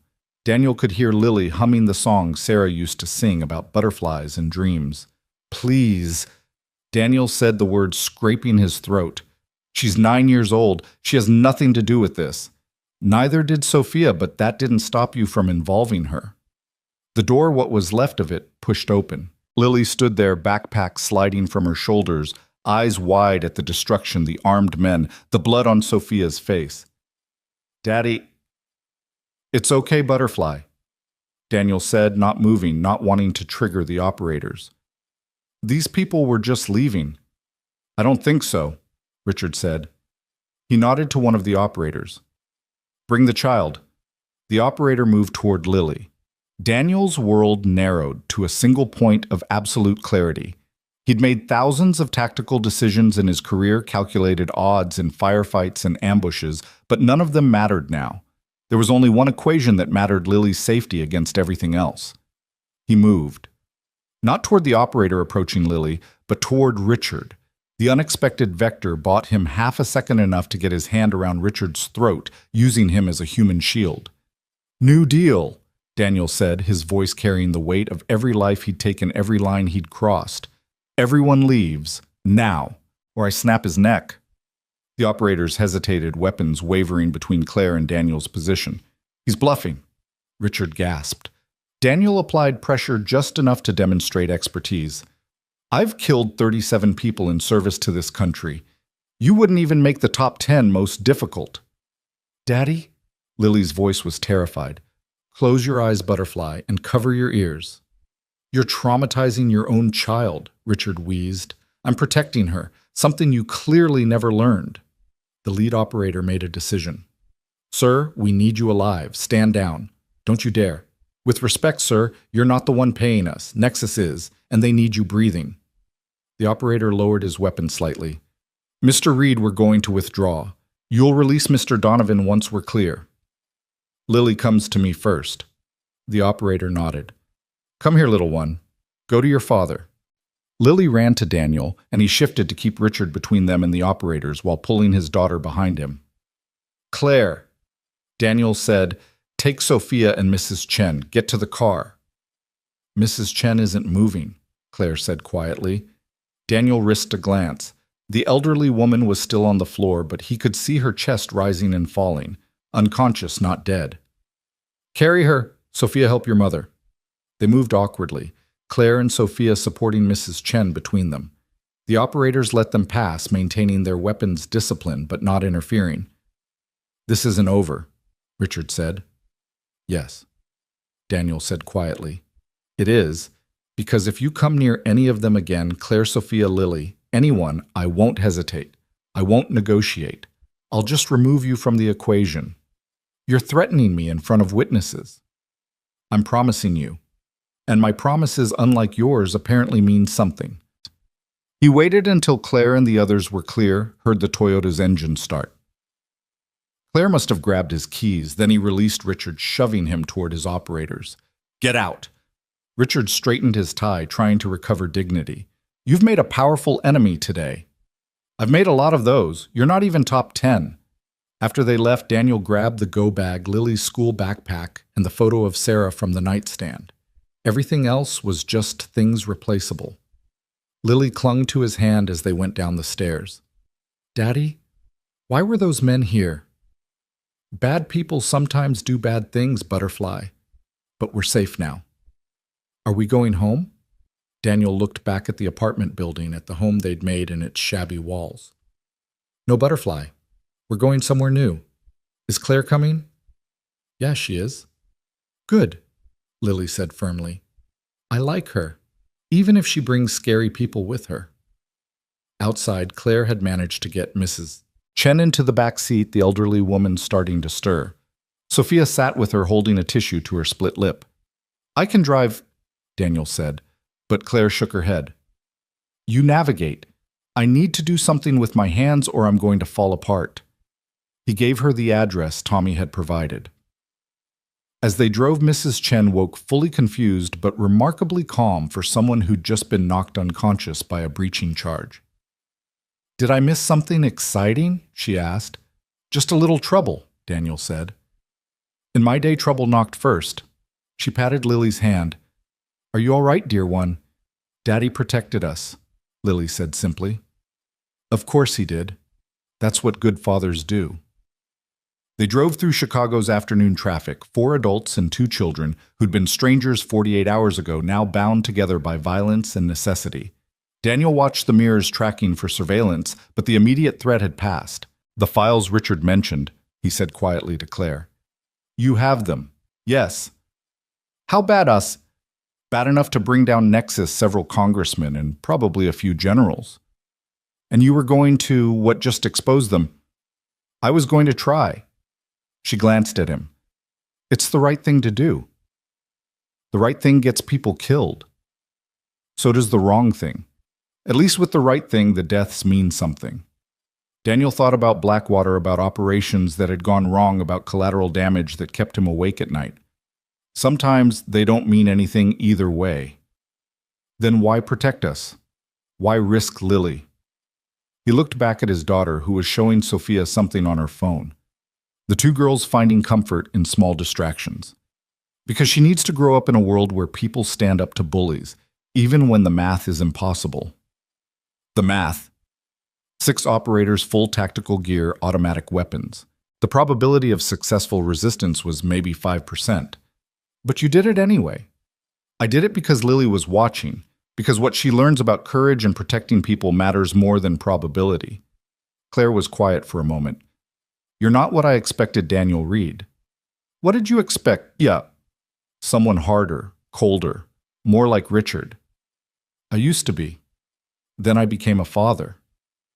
The safe house was a modest 2-story in Oak Park, unremarkable, except for the subtle security measures, reinforced doors, bulletproof glass cameras hidden in architectural details. Tommy was waiting on the porch, rifle casually cradled. Danny boy, and guests. His eyes tracked over the group, lingering on the children. Inside quick. The interior was sparse but functional, military neat, stocked with supplies, weapons locked in a cabinet that Daniel recognized as explosive resistant. "How long do you need it?" Tommy asked. "Few days. Until I figure out next moves." "Next moves," Claire interrupted. "We can't hide forever. I have a company to run. Sophia has school." "You have $30 million on your head and an ex-husband with Nexus connections," Daniel reminded her. "Normal is off the table." "Then what do you suggest?" Daniel looked at Tommy, decision crystallizing. "We go on offense." Tommy smiled. "Now you're talking my language." "I'm not talking about violence," Daniel clarified. "Claire has files that could destroy Nexus. We use them." "That's not offense, that's suicide," Tommy said. "You expose Nexus, they don't just come after you, they erase you, your families, your histories, everything. Unless we do it right. Unless we make it so public, so undeniable that killing us becomes pointless." Claire was already pulling out her laptop. "I have contacts at the Tribune, the Sun-Times, even the Washington Post. If we coordinate releases." "It's not enough," Daniel said. "Media can be suppressed, stories can be buried. We need something bigger." "Like what?" Daniel turned to Tommy. "You said the team was working. What kind of work?" "The kind that pays well and doesn't generate paperwork." "For who?"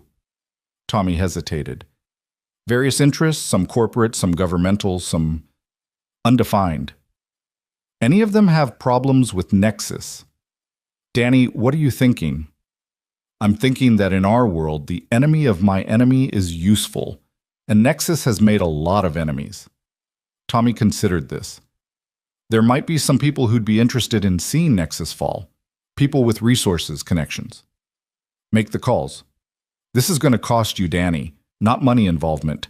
You come back to the team for this."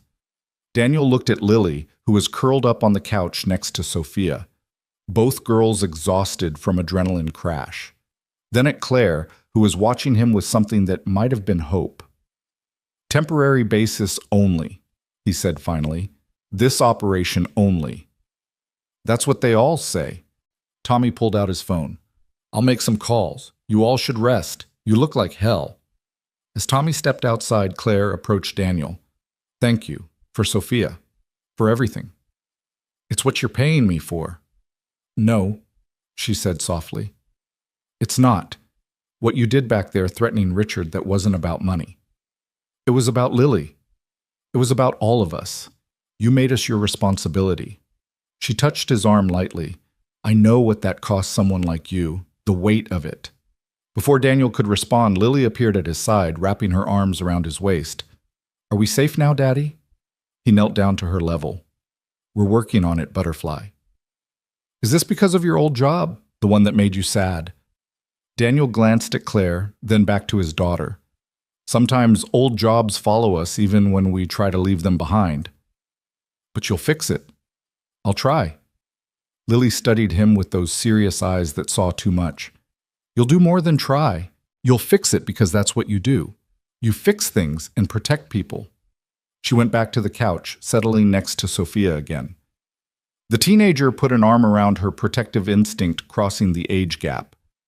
"Your daughter's remarkable," Claire said. "She's had to be." "Daniel, when this is over. Let's focus on getting through it first." But Claire pressed on. "When this is over, I want you to stay. Not just as security, as something more." "Claire, I know it's complicated. I know we barely know each other, but in the last 2 days you've shown me more loyalty and protection than Richard did in 20 years of marriage. You're scared. Adrenaline makes people feel things clearly," Claire finished. "It strips away pretense and shows us what matters.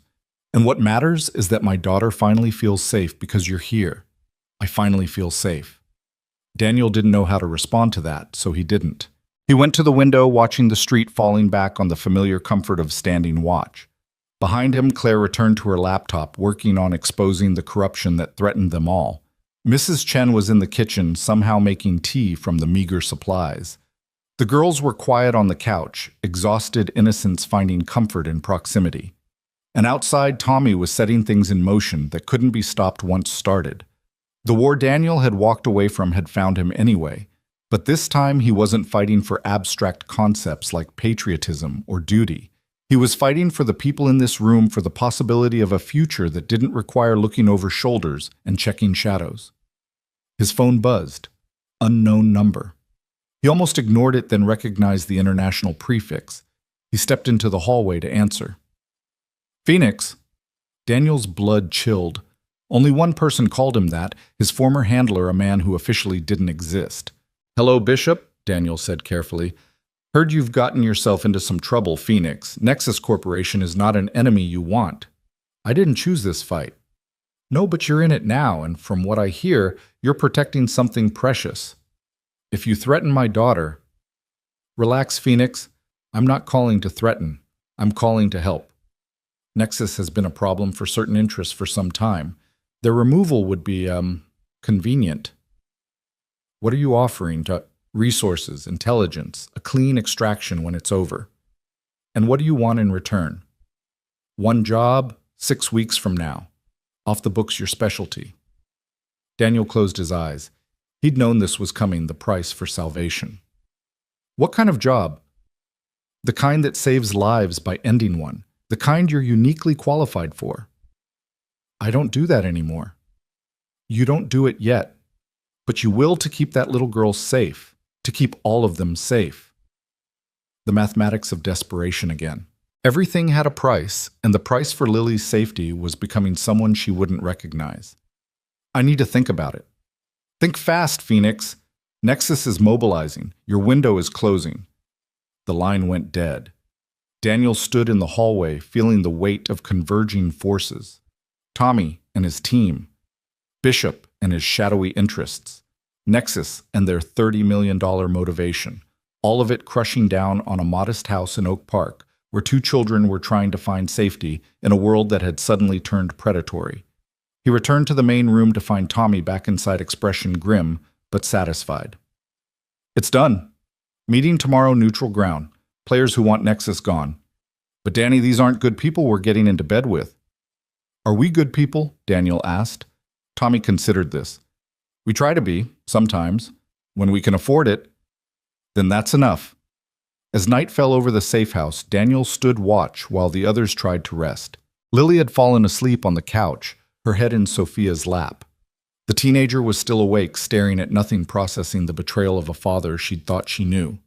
Claire worked steadily on her laptop, assembling the evidence that would either save them or destroy them. Mrs. Chen had claimed a bedroom, announcing that at her age, she'd sleep through whatever came next. And Daniel stood at the window watching darkness gather, feeling the past and present colliding in ways that would reshape all their futures. Tomorrow, they would meet with devils to fight demons. Tomorrow, the war would truly begin. But tonight, he would stand watch over this makeshift family that circumstances had created. He would be the wall between them and the dark, between innocence and violence, between the life they deserved and the one that hunted them. The ghost of Blackwater was awake now, fully resurrected. But this time he fought for something worth the cost.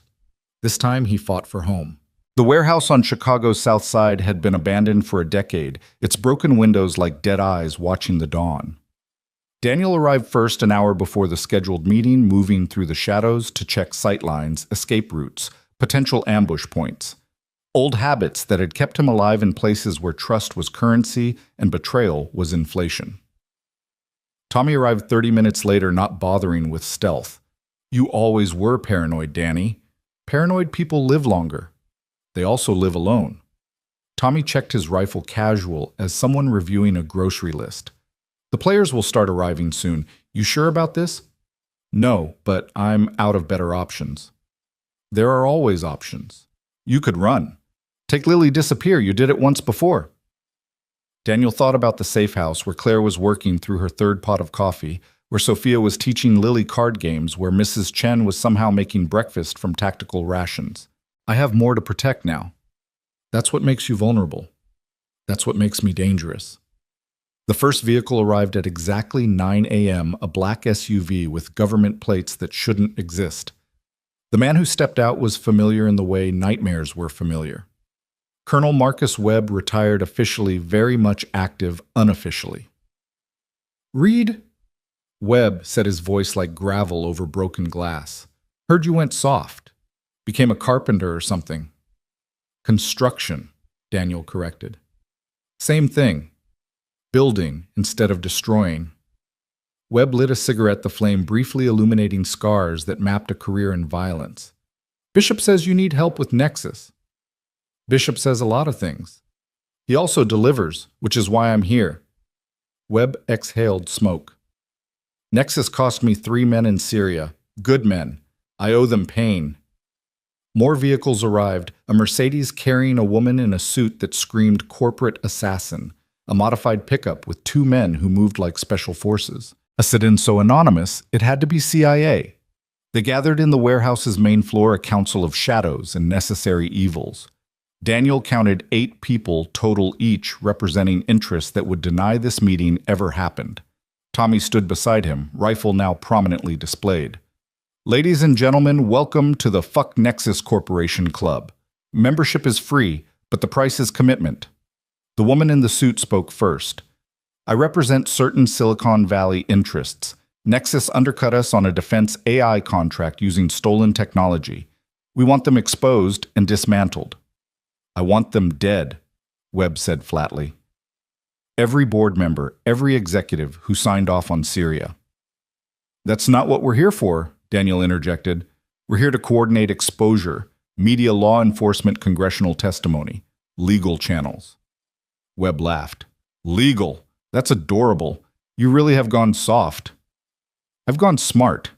Killing them makes martyrs and mysteries. Exposing them makes them examples.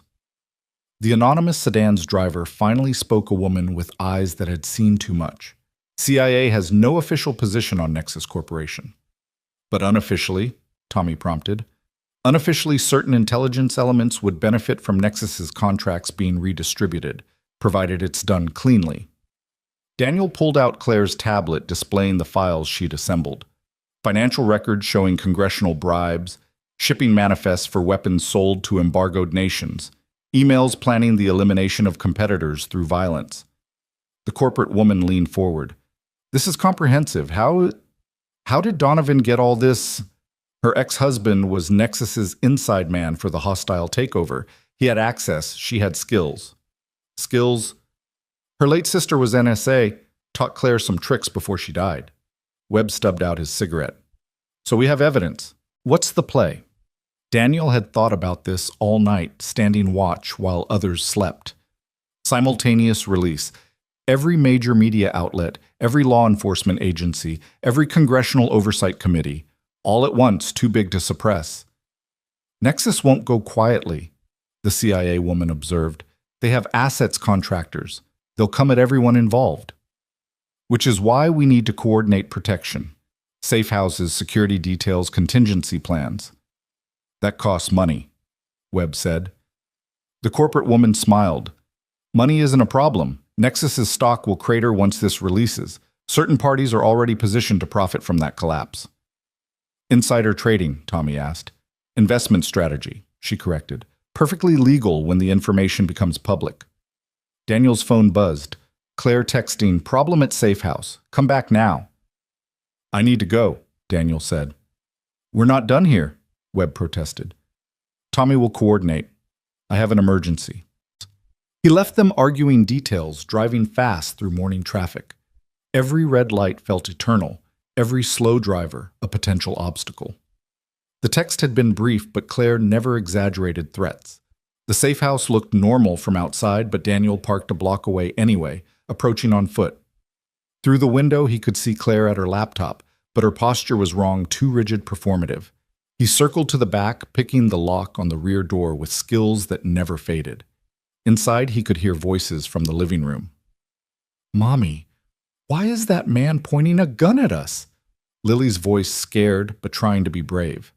Daniel's world went red at the edges. He moved through the kitchen, silent as death, until he could see the scene. A single gunman professional stance weapon trained on the couch where Lily sat with Sophia. Claire was at her laptop being forced to do something. Mrs. Chen was nowhere visible. The gunman was focused forward, classic mistake, assuming the threat would come from where he was looking. Daniel crossed the room in 3 steps, his arm around the man's throat before he could react. The gun dropped and Daniel applied pressure until the man went limp. "Daddy!" Lily ran to him, burying her face in his chest. "It's okay, Butterfly. Are you hurt?" "No, but Mrs. Chen, he hit her. She's in the bedroom." Daniel passed Lily to Sophia. "Watch her." Then to Claire. "What did he want?" "The files. He wanted me to delete everything, all the backups." Claire's hands were shaking. "Daniel, he knew about the meeting. He knew you'd be gone." Which meant they had a leak. Daniel zip-tied the unconscious gunman, then checked on Mrs. Chen. She had a bruise forming on her cheek, but was awake, more angry than hurt. "In my day, thugs had manners," she muttered. This one just walked in, no courtesy at all. Daniel's phone rang. Tommy. "We have a problem," Tommy said without preamble. "Webb's dead, shot leaving the warehouse. Professional hit." "When?" 10 minutes ago. Danny, they knew about the meeting. They're cleaning house." Daniel looked at the unconscious gunman on his floor. "They're not the only ones. Pack everything. We're moving. Now." "Where?" Daniel thought fast. Every safe house would be compromised, every ally potentially turned. There was only one place Nexus wouldn't expect, one sanctuary they couldn't have predicted. "The church," he said. "St. Mary's on the west side." "A church? Danny, have you lost your mind?" "Sarah's buried there. Father Miguel knows me. It's the last place anyone would look. It's also the last place that's defensible. Sometimes the best defense is being where they don't expect." He ended the call and turned to Claire. "Can you drive?" "Yes." "Take everyone to St. Mary's Catholic Church on Western. Ask for Father Miguel, tell him Daniel Reed needs sanctuary." "What about you?" Daniel looked at the gunman, starting to stir. "I need to have a conversation." "Daniel, go, now, protect the girls." Claire hesitated, then nodded. She gathered everyone quickly, efficiently. Lily didn't want to leave him clinging until he knelt down. "Butterfly, I need you to be brave. Go with Claire and help take care of Mrs. Chen. Can you do that? Will you come find us?" "Always. I'll always find you." After they left, Daniel dragged the gunman to a chair, securing him properly. The man came to, slowly, professionally, no dramatic gasping, just eyes opening and immediately assessing. "You're Reed," the man said. Not a question. "I am. You're Nexus. Independent contractor. They pay well." "Not well enough for what's coming." Daniel pulled up a chair, sitting close enough to be intimidating but not threatening. "Here's what's going to happen. You're going to tell me how Nexus knew about the meeting. Then you're going to tell me their next moves. Or what? You'll torture me, kill me." The man seemed amused. "I've been through SEER training, buddy. You don't scare me." "I don't need to scare you." Daniel pulled out his phone, showing a photo of the man's driver's license, which he'd taken while the gunman was unconscious. Michael Torrens, age 34, lives in Naperville, married to Jennifer, dental hygienist. 2 kids, Michael Jr., age 8, and Ashley, age 6. The man's amusement vanished. "I'm not threatening them," Daniel continued. "I don't hurt innocents, but Nexus does. And when they find out you've been compromised, that I have your information, what do you think they'll do? Loose ends get cut in their world." Torrens was quiet for a long moment. "You're offering protection. I'm offering you a chance to walk away breathing and with your family intact, but only if you talk. Now." They have someone inside your group. Not the meeting, someone close to Donovan. "Who?" "I don't know. My job was just to scare them. Make Donovan delete the files, but there's more coming. Nexus has a cleaner en route from DC, real specialist. Someone who makes problems disappear permanently. Name, they call him the Surgeon. Never leaves marks, always looks accidental. He'll be here tonight." Daniel processed this. A professional cleaner meant Nexus was escalating beyond corporate warfare into something final. "How many others are hunting us?" 4 teams that I know of, maybe more. The bounty went up 50 million now. 50 million for Donovan, dead or alive. Daniel stood. "You're going to disappear. Take your family on vacation, today. Don't come back for a month. They'll know I talked. They'll know you survived when you shouldn't have.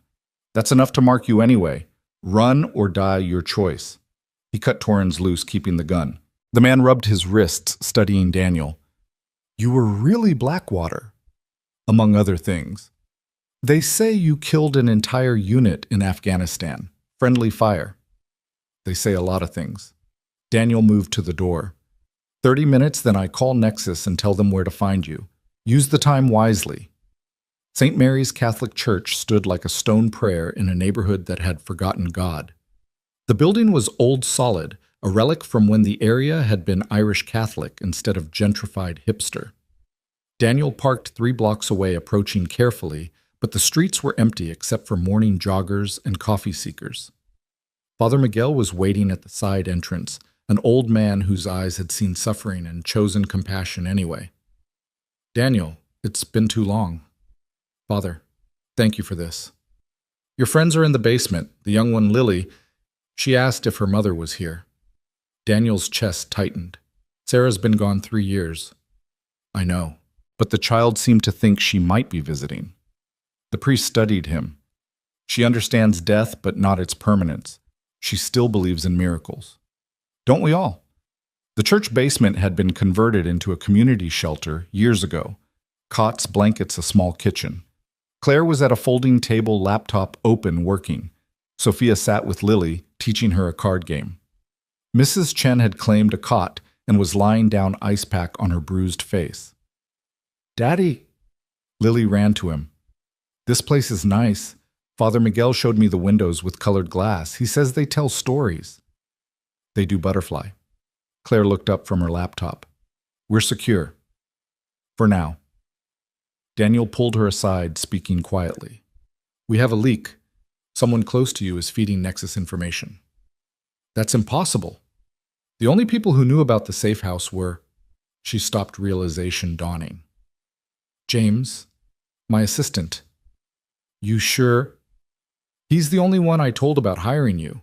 He knew about the safe house because I had him arrange supplies. Her face hardened. That little bastard. I gave him everything, job mentorship opportunity. Nexus probably gave him more. We need to move fast. The files, are you ready to release them? Almost. Another hour to coordinate with media contacts. Daniel checked his watch. The surgeon would arrive tonight. 4 teams were hunting them. And somewhere James was feeding their every move to the enemy. His phone rang.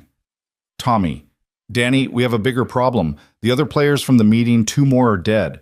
The corporate woman, one of the special forces guys, professional hits all within the last hour.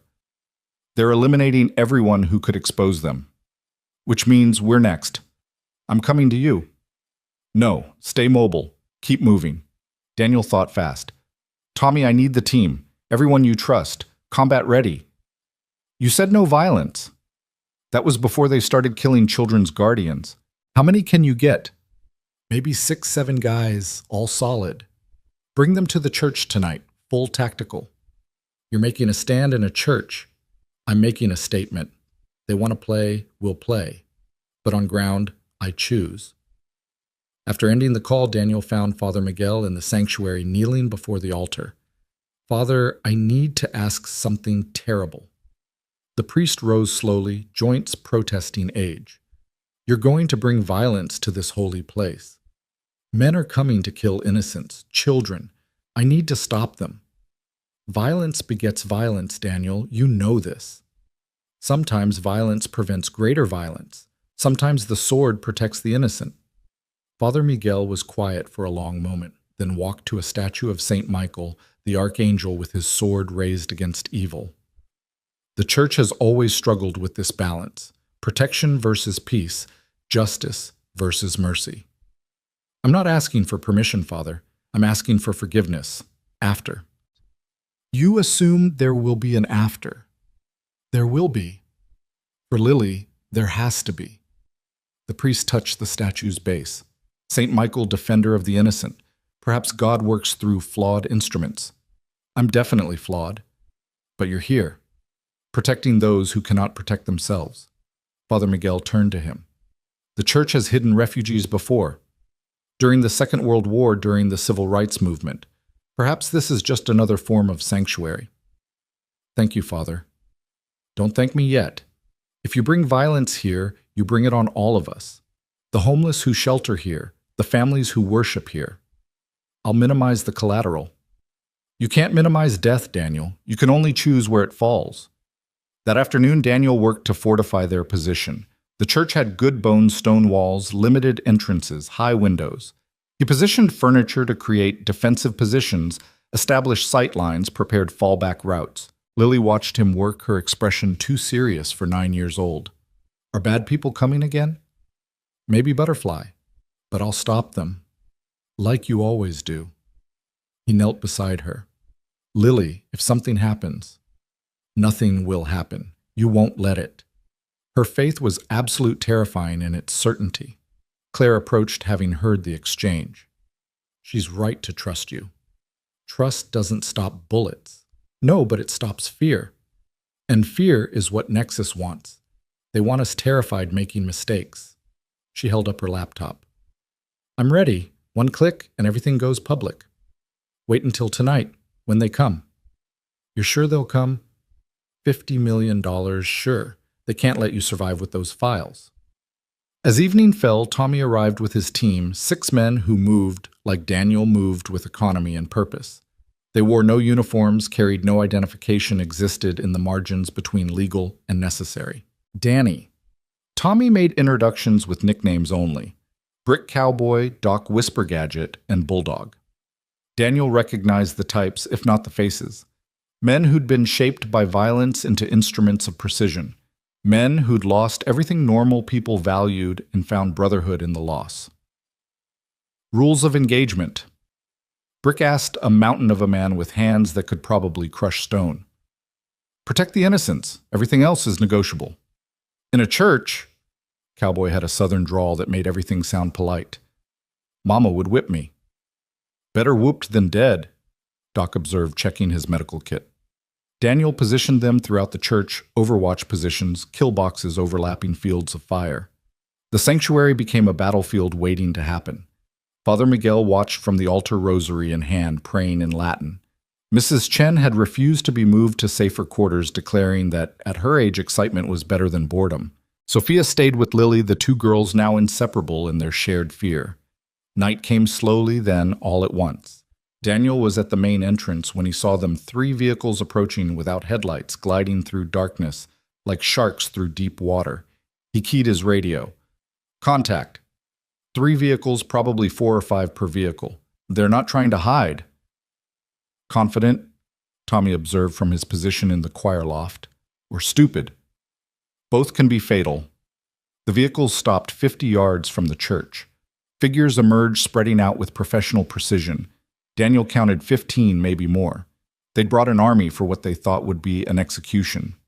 His phone rang. Unknown number. Mr. Reed. The voice was cultured, pleasant. I'm the man they call the surgeon. I believe you are expecting me. I am. This doesn't have to be messy. Send out Miss Donovan and the laptop. Everyone else walks away. Counteroffer.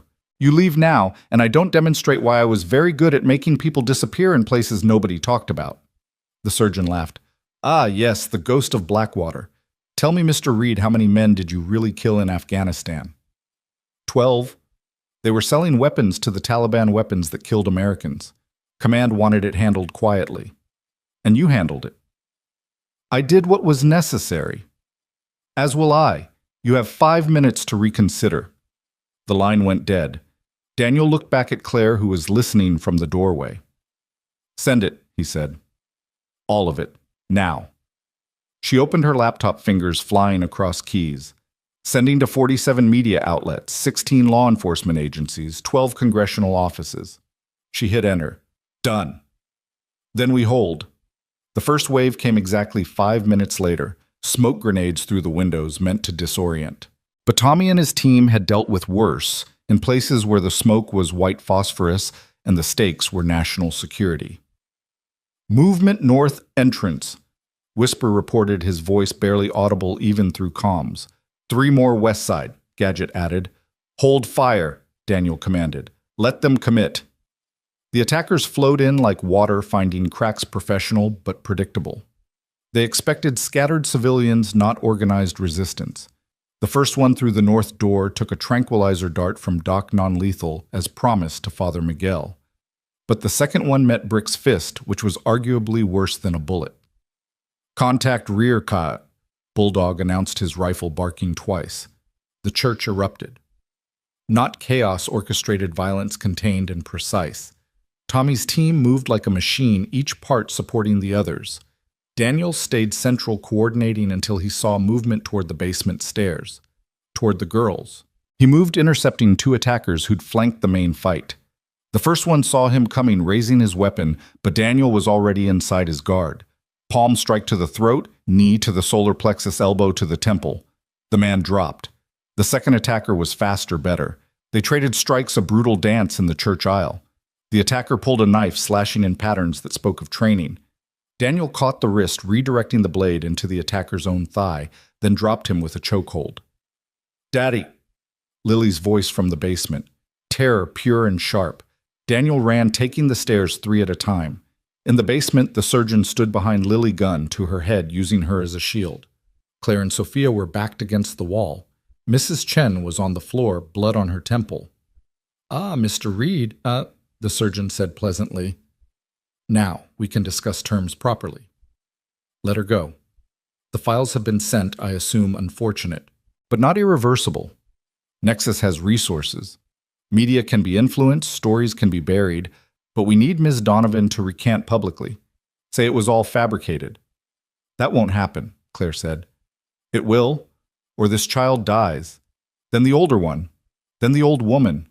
I'll leave you for last, Ms. Donovan, so you can appreciate the cost of your principles." Daniel calculated angles, distance, probabilities. All bad. The surgeon was a professional, using Lily's small body perfectly as cover. "Daddy?" Lily said, her voice small but steady. "Remember what Mommy said." Sarah's words from her hospital bed, holding their daughter's hand. "Sometimes, baby, we have to trust that falling is just flying in a different direction." Lily went completely limp, dropping like dead weight. The surgeon, surprised, adjusted his aim downward for a split second. Daniel moved. The knife left his hand before conscious thought, a 10-foot throw that Sarah would have called impossible. It took the surgeon in the shoulder, spinning him back. His gun fired the bullet, sparking off concrete inches from Lily's head. Daniel crossed the distance in 2 strides, driving the surgeon into the wall. They grappled, but the knife wound had weakened the assassin's right side. Daniel pressed the advantage, brutal and efficient, until the surgeon dropped unconscious or close to it. "Lily!" He scooped her up, checking for injuries.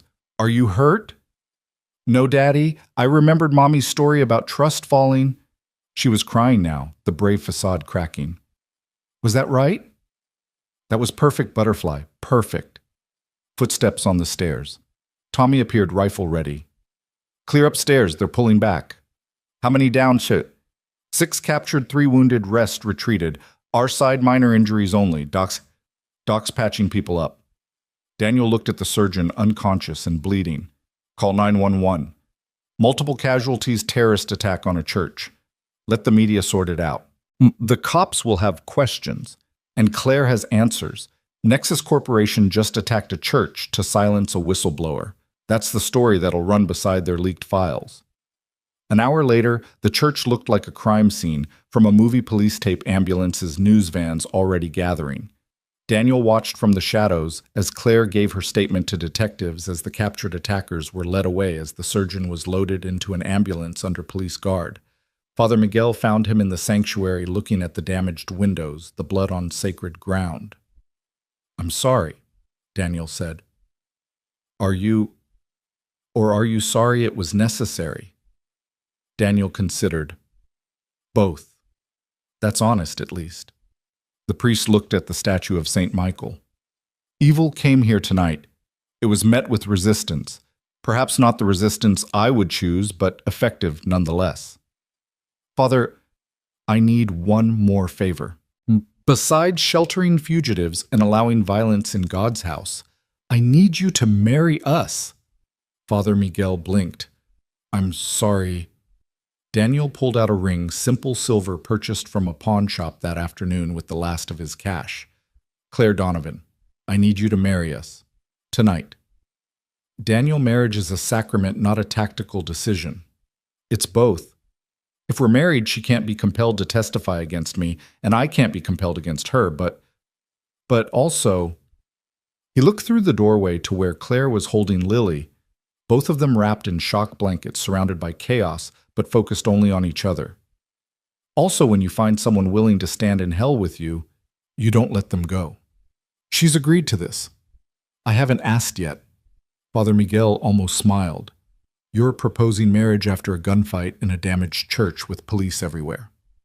Can you think of a more honest moment? No pretense, no illusions, just truth and choice. The priest sighed. I'll need witnesses. Tommy and Mrs. Chen. It's highly irregular. Father, nothing about tonight has been regular. Daniel found Claire outside giving her last statement to the police. When she finished, he pulled her aside. We need to talk. About what happens next, I've been thinking with the files, Public Nexus will have to focus on damage control. They can't afford to keep hunting us. Not about that. He pulled out the ring. About this. Claire stared at it, then at him. Daniel Reed, are you proposing? I'm suggesting a merger for practical and personal reasons. Romantic, very romantic, but she was almost smiling. This is insane. Everything about the last 3 days has been insane. But you sat on my floor painting planets with my daughter. You trusted me when trust could have killed you. And when they came for us, you didn't run. Neither did you. I'm trained not to. You're not. That makes you braver. Claire looked at the ring, simple and honest against the chaos around them. What about Lily? She already asked if you were going to be her new mom. Apparently, she and Sophia discussed it and decided it would be acceptable. The children negotiated our relationship. They're practical, like us. Claire took the ring, studying it. 3 days, Daniel. We've known each other 3 days. Sarah and I dated for 2 years before marriage. We thought we knew everything about each other. We were wrong. Knowledge isn't time, it's truth under pressure. And I've seen your truth. You've seen me terrified. I've seen you brave. There's a difference. She slipped on the ring. It fit perfectly, which felt like a sign. Father Miguel, waiting inside, Tommy and Mrs. Chen as witnesses. Lily, wouldn't miss it. They were married at midnight in a church with broken windows and blood on the floors, with sirens as wedding music and police lights as atmosphere. Lily stood as flower girl scattering dandelions she'd picked from the church garden. Sophia was maid of honor, still in shock, but smiling. Mrs. Chen cried, telling everyone who'd listen that she'd known it would happen from the start. Tommy was best man, his rifle leaning against the altar. Do you, Daniel, take this woman to protect and serve in corporate warfare and domestic tranquility till death do you part? Wrong words. Father Miguel corrected, but he was smiling. Right sentiment, Tommy replied. The actual vows were simple, traditional, but when Father Miguel asked about rings, Claire stopped him. I have something. She pulled off her father's signet ring worn on a chain around her neck. It's not much, but it's perfect, Daniel said, letting her slide it onto his finger. Too big, but that could be fixed. Everything could be fixed with time and intention. I now pronounce you husband and wife, Father Miguel said. May God have mercy on you both. Daniel kissed his new wife while their assembled, battered family applauded. It should have felt rushed, desperate, a decision made under duress. Instead, it felt like coming home after a long, violent journey. So, Claire said against his lips, what now?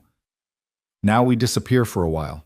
Let the lawyers and media sort out Nexus. I know a place cabin in Wisconsin completely off the grid. We can stay there until things calm down. All of us. Daniel looked at their strange family. Lily already calling Sophia her sister Mrs. Chen, insisting she wasn't too old for adventures, Tommy promising to visit with supplies and gossip. All of us, he confirmed. As they left the church, Claire's phone buzzed with notifications. Every major news outlet was running the Nexus story.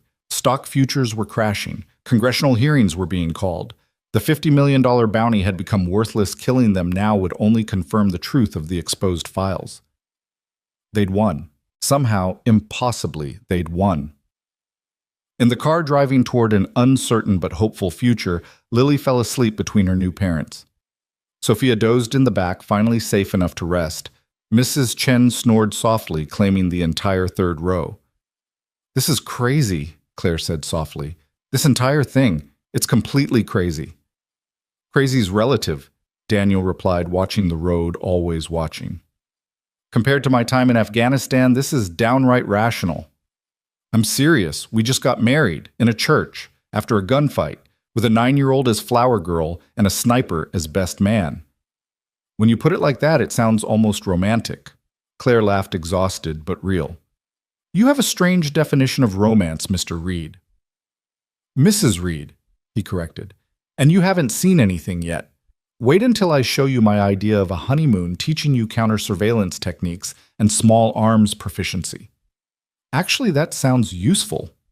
And that's why this works." She reached over, taking his free hand. The ring on her finger caught the streetlight simple silver, making promises that diamonds couldn't guarantee. "Daniel. Yeah. Thank you for saving us, all of us. You saved us too. Those files, that courage. We saved each other. Is that what we're going to do now? Save each other?" He squeezed her hand, thinking about the cabin in Wisconsin, about Lily having a real family, about Sophia learning to trust again, about Mrs. Chen having people to fuss over, about second chances that came disguised as catastrophes. "Yeah," he said. "That's exactly what we're going to do." Behind them, Chicago faded into darkness. Ahead, the road stretched towards something that might, with luck and determination, become peace. But even as Daniel drove toward their new life, part of him stayed vigilant. Because men like him didn't really get happy endings. They got reprieves. And somewhere in boardrooms and black sites, other enemies were taking notice of the ghost of Blackwater who'd come back to life. For tonight, though, he had a car full of family, a ring on his finger, and the knowledge that sometimes, just sometimes, the good guys won, even if they had to become bad guys to do it. The road stretched on, and Daniel Reed drove toward tomorrow, carrying everyone he'd sworn to protect. The soldier had become a guardian. The guardian had become a husband. And maybe if they were very lucky, he could just become a man with a family worth fighting for, a man with something finally worth the weight of his sins, a man who'd found in the strangest possible way his way home.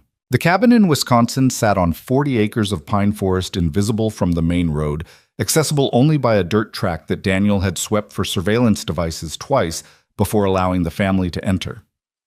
6 weeks had passed since the church, since the marriage, since Nexus Corporation's spectacular collapse into federal investigations and frozen assets. 6 weeks of something that almost resembled peace. Daniel stood on the porch, coffee steaming in the morning cold, watching Lily and Sophia chase each other through the snow. Their laughter echoed off the trees, pure and unguarded in a way that still made his chest tight with protective instinct. Claire emerged behind him, wrapping her arms around his waist, her chin resting on his shoulder. "You're thinking too loud," she said. "Habit. It's been 6 weeks. No threats, no contact. Even Tommy says the heat's died down." "Heat never dies down. It just shifts focus." But Claire turned him to face her, studying his face with those CEO eyes that missed nothing. "You're waiting for something." "I'm always waiting for something." "No, this is different. You've been checking your phone more. You've been teaching me and Sophia combat basics with more urgency. What aren't you telling me?" Before he could answer, his phone buzzed. The number he'd been dreading, the bill coming due. "Phoenix." Claire's expression hardened. She'd learned enough in 6 weeks to know that code name meant nothing good. "It's time." Bishop's voice was neutral, professional. "The job we discussed. I'm retired." "You're on sabbatical. There's a difference. Check your secure email. Details are there. 48 hours to position. Complete the objective and your debt is cleared. Refuse and certain information about your activities in Afghanistan becomes public. Your new family might find it illuminating." The line went dead. Daniel stood still, feeling the life they'd built creaking under the weight of his past. "Who was that?" Claire asked, though her expression suggested she already knew. "A reminder that some things can't be outrun." "The job you mentioned. The one you took to protect us." "Yeah." "You're going to do it." Daniel looked through the window to where Mrs. Chen was teaching the girls card games, her weathered hands patient with their fumbling. I don't have a choice. There's always a choice. Not when the alternative is losing all this. He pulled her closer. I need you to take everyone and go to the second safe house, the one in Michigan I told you about. You promised we were done running. We are. I'm not. Not yet. Claire pulled back her jaw, set in that stubborn line he'd come to love and fear in equal measure. Then I'm coming with you. Claire, no. You don't get to make unilateral decisions about our safety anymore. We're married, partners. That means we face things together. This isn't corporate warfare. This is wet work, black ops, assassination. She used the words deliberately, watching him flinch. I've been reading Daniel, learning about your world, and I know you can't do this alone, not anymore. You have too much to lose now, and that makes you vulnerable. It makes me dangerous. To yourself most of all. She took his face in her hands. Let me help. I can be your logistics, your backup, something. And the girls, Tommy's coming tomorrow, right, for the supply run. He and Mrs. Chen can watch them for 3 days. Daniel wanted to refuse every protective instinct screaming against involving Claire in this part of his life. But she was right.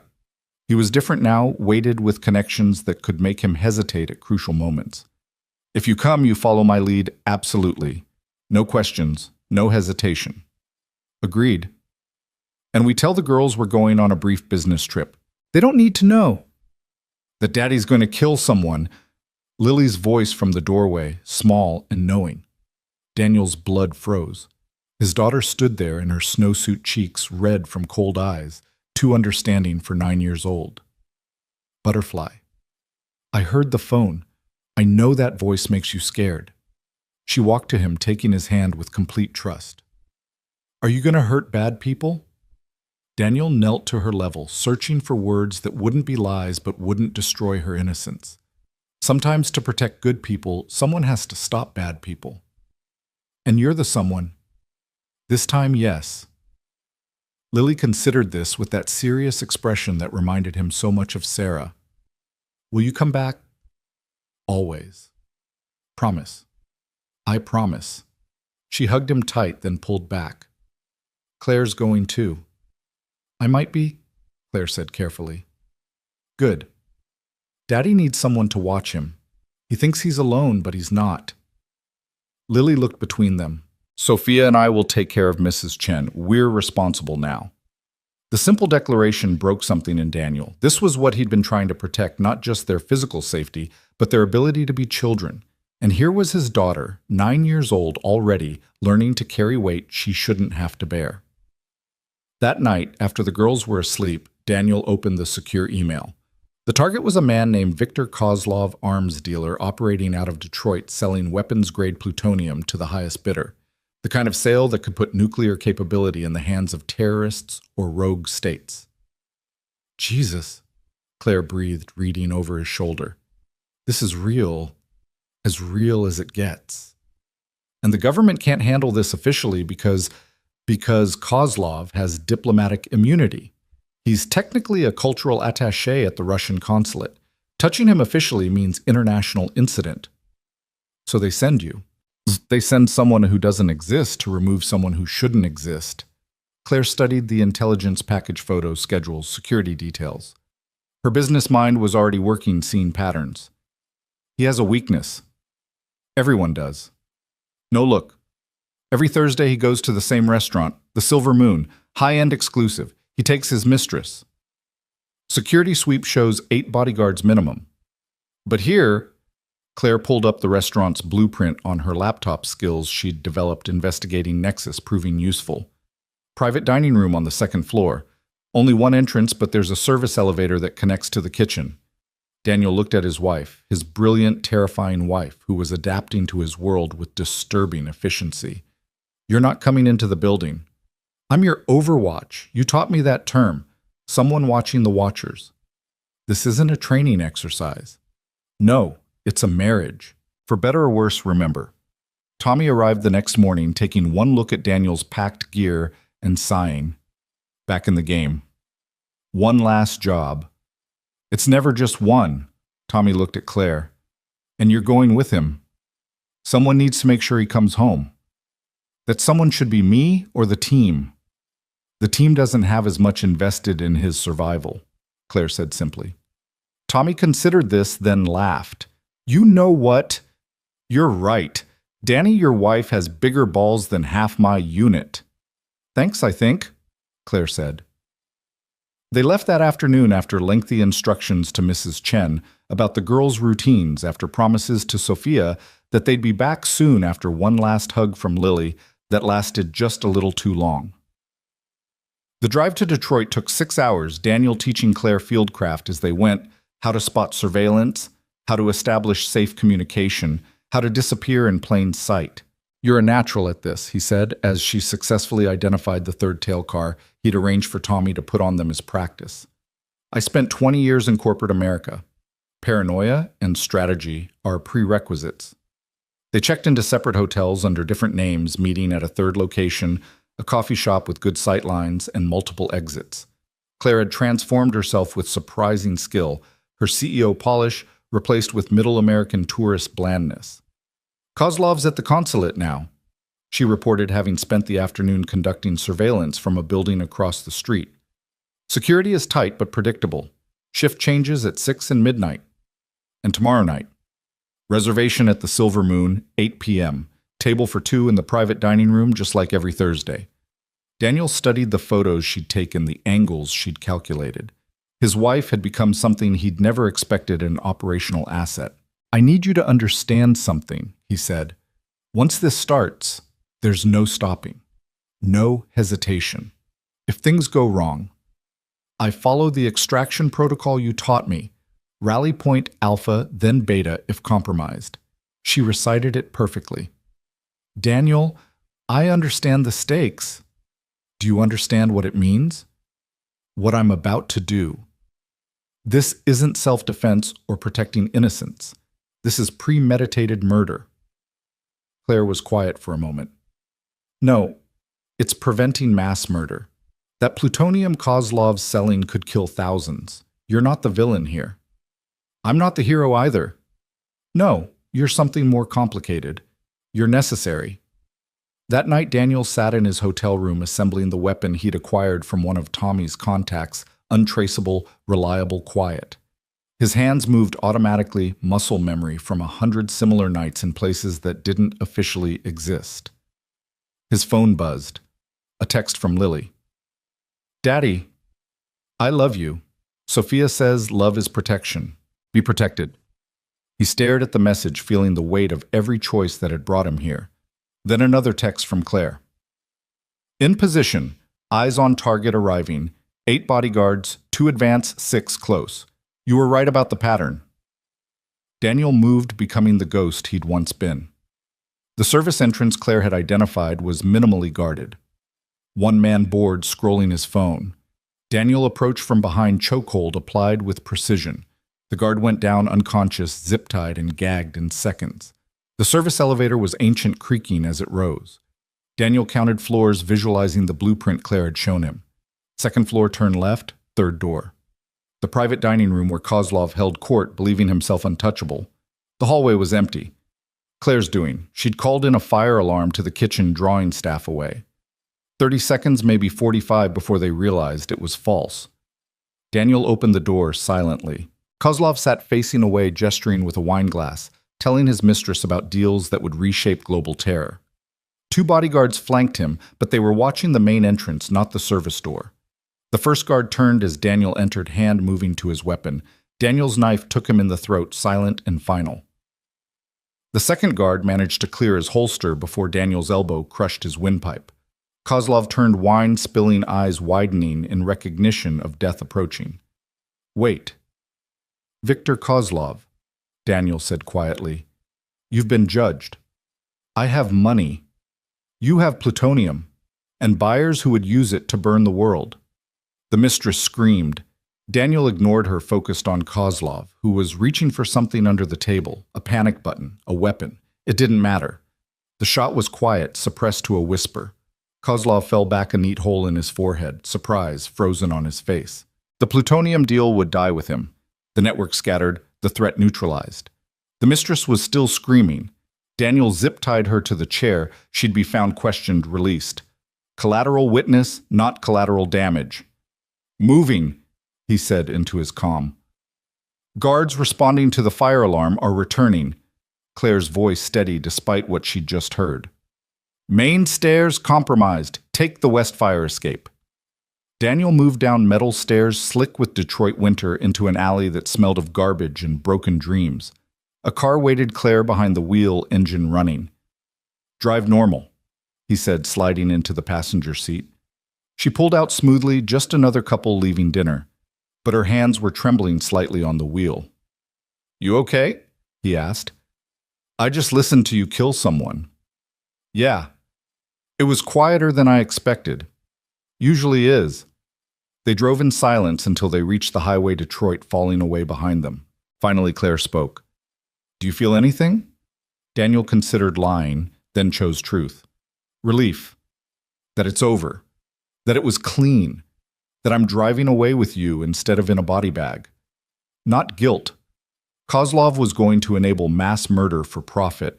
Whatever guilt I might feel is outweighed by the lives saved. Is that how you rationalize it? That's how I survive it. Claire took one hand off the wheel, finding his in the darkness. I'm glad you survived it. Even knowing what I am, especially knowing, because what you are is a man who does terrible things for necessary reasons, and then comes home to make pancakes for his daughter. They switched cars twice following the extraction protocol Daniel had designed. By dawn, they were crossing into Wisconsin, the sunrise painting the snow-covered fields gold. It's beautiful, Claire said. Yeah. We're going home. Yeah. To our daughters. The word hung between them, daughters plural. Sophia had become his as surely as Lily had become Claire's. Daniel. This was the last time, right? The debt to Bishop, it's paid. It's paid. Then we're free. Daniel thought about the bodies he'd left in Detroit, about the plutonium that wouldn't reach terrorist hands, about the price of safety in a dangerous world. As free as people like us get. The cabin appeared through the trees, smoke rising from the chimney. Before Daniel could park, the door burst open. Lily and Sophia ran out, followed by Mrs. Chen, moving at a more dignified pace. Daddy Claire! Lily launched herself at them, trusting completely that they'd catch her. They did. We made breakfast, Sophia announced. Well, Mrs. Chen made breakfast. We helped. Sort of. Burned the first batch of pancakes, Mrs. Chen added, but the second batch is acceptable. They went inside where the table was set for 6, where normalcy waited like a gift. Daniel watched his family eat breakfast. Claire helping Lily with syrup, Sophia telling stories about the card game she'd won, Mrs. Chen fussing over everyone's plates. This was what he'd killed for. This moment, this morning, this impossible family built from violence and circumstance and choice. His phone buzzed. A message from Bishop, debt paid, you're clear, stay retired, Phoenix. Next time won't be so clean. Daniel deleted the message, then removed the SIM card, crushing it under his heel. That life was done. Had to be done. Everything okay? Claire asked, noticing. Everything's perfect. And for a moment it was. They were altogether safe, the threats neutralized or distant. The cabin was warm, the coffee was strong, and Lily was laughing at something Sophia had said. But Daniel knew better than to trust perfect moments. There were gaps between storms, not destinations. Somewhere other threats were gathering. Other enemies were taking notice. The ghost of Blackwater had been seen in Detroit, and ghosts were supposed to stay buried. A car engine in the distance growing closer. Daniel tensed, hand moving to the weapon he always carried now. But it was just Tommy's truck arriving for the supply run he'd delayed to watch the girls. Relax, Danny, Tommy said, entering with boxes of groceries. Though that paranoia is probably why you're still breathing. Any chatter? Daniel asked quietly. About Detroit. Some whispers, but Kozlov had enough enemies that nobody's looking too hard at who pulled the trigger. Tommy paused. You know this won't last, right? This peace, I know. But you're going to pretend. Daniel looked at his family, his impossible, beautiful family. I'm going to try. Tommy clasped his shoulder. That's all any of us can do, brother. That afternoon, Daniel taught Lily and Sophia basic self-defense in the barn, Claire watching and occasionally correcting their form with disturbing accuracy. Mrs. Chen knitted in the corner occasionally, offering commentary about fights from her youth that suggested a more interesting history than anyone had suspected. Why do we need to know this? Sophia asked after successfully executing an escape from a wrist grab. Because the world has teeth, Daniel answered, and sometimes knowing how to bite back is the difference between victim and survivor. That's dark, Sophia observed. That's honest. I like honest, Lily announced, practicing her stance, even when it's scary. That evening, they sat around the fireplace, a family portrait no one would believe. The former CEO and the ghost soldier, the teenager learning to trust again, and the 9-year-old who'd seen too much, the elderly neighbor who'd become a grandmother by proximity and persistence. Tell us a story, Lily requested, curling against Daniel's side. What kind of story, but a true one. About before. Daniel tensed, but Claire touched his hand. Tell them about the time you saved the ambassador in Prague. You know about Prague? Tommy talks when he drinks. So Daniel told them a sanitized version of Prague, the protection detail that went wrong, the embassy under siege, the extraction through sewers that no one thought possible. He made it sound like an adventure, not the nightmare it had been. Were you scared?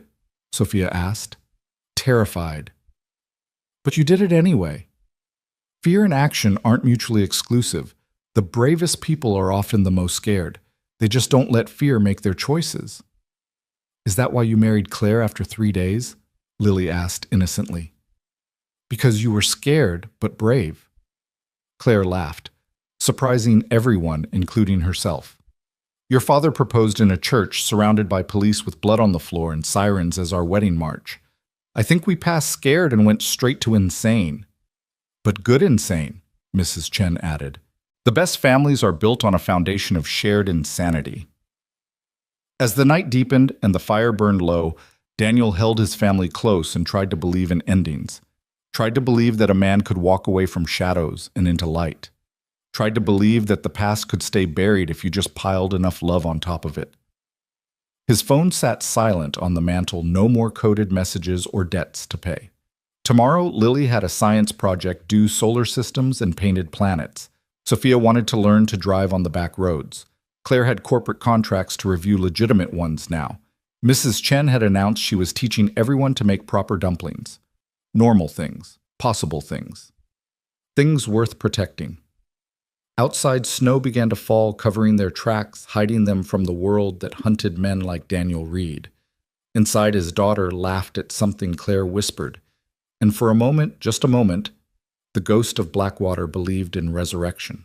Not the dramatic kind with angels and trumpets, the quiet kind where a man got to stop being a weapon and start being a father, where a CEO could stop fighting corporate wars and start building something real, where children could grow up protected but not imprisoned by fear. Daniel pulled Claire closer, felt Lily's weight against his side. Watched Sophia and Mrs. Chen debate card strategies. This was his congregation now, his mission, his reason for every terrible thing he'd done and might yet have to do. The fire crackled, sending sparks up the chimney like prayers or promises. Outside, the Wisconsin winter wrapped around them like armor made of cold and distance. They were hidden. They were together. They were family. For now, and now was all any soldier really had. It was enough. Daniel Reed closed his eyes, not to sleep, but to memorize this moment. The weight of his daughter's trust, the warmth of his wife's hand, the sound of his chosen family breathing in safety he'd bought with blood. Tomorrow would bring its own challenges. Other ghosts would rise. Other debts would come due. The world would keep turning violent and beautiful in equal measure. But tonight in a cabin hidden in Wisconsin woods, a ghost found peace. A soldier found home. A father found purpose beyond the battlefield. And sometimes, not often, but sometimes that was how the story ended. Not with explosions or victories, but with the quiet sound of a child's laughter and the steady breathing of people who'd chosen to build something from the rubble of their various wars. It wasn't a fairy tale ending. Those were for people who hadn't seen what Daniel had seen, done what he'd done. But it was real, and it was his, and he would defend it with everything he had left. The ghost of Blackwater was gone. In his place sat Daniel Reed, husband, father, protector. A man who'd learned that sometimes the greatest victory wasn't in the battles you won, but in the ones you no longer had to fight.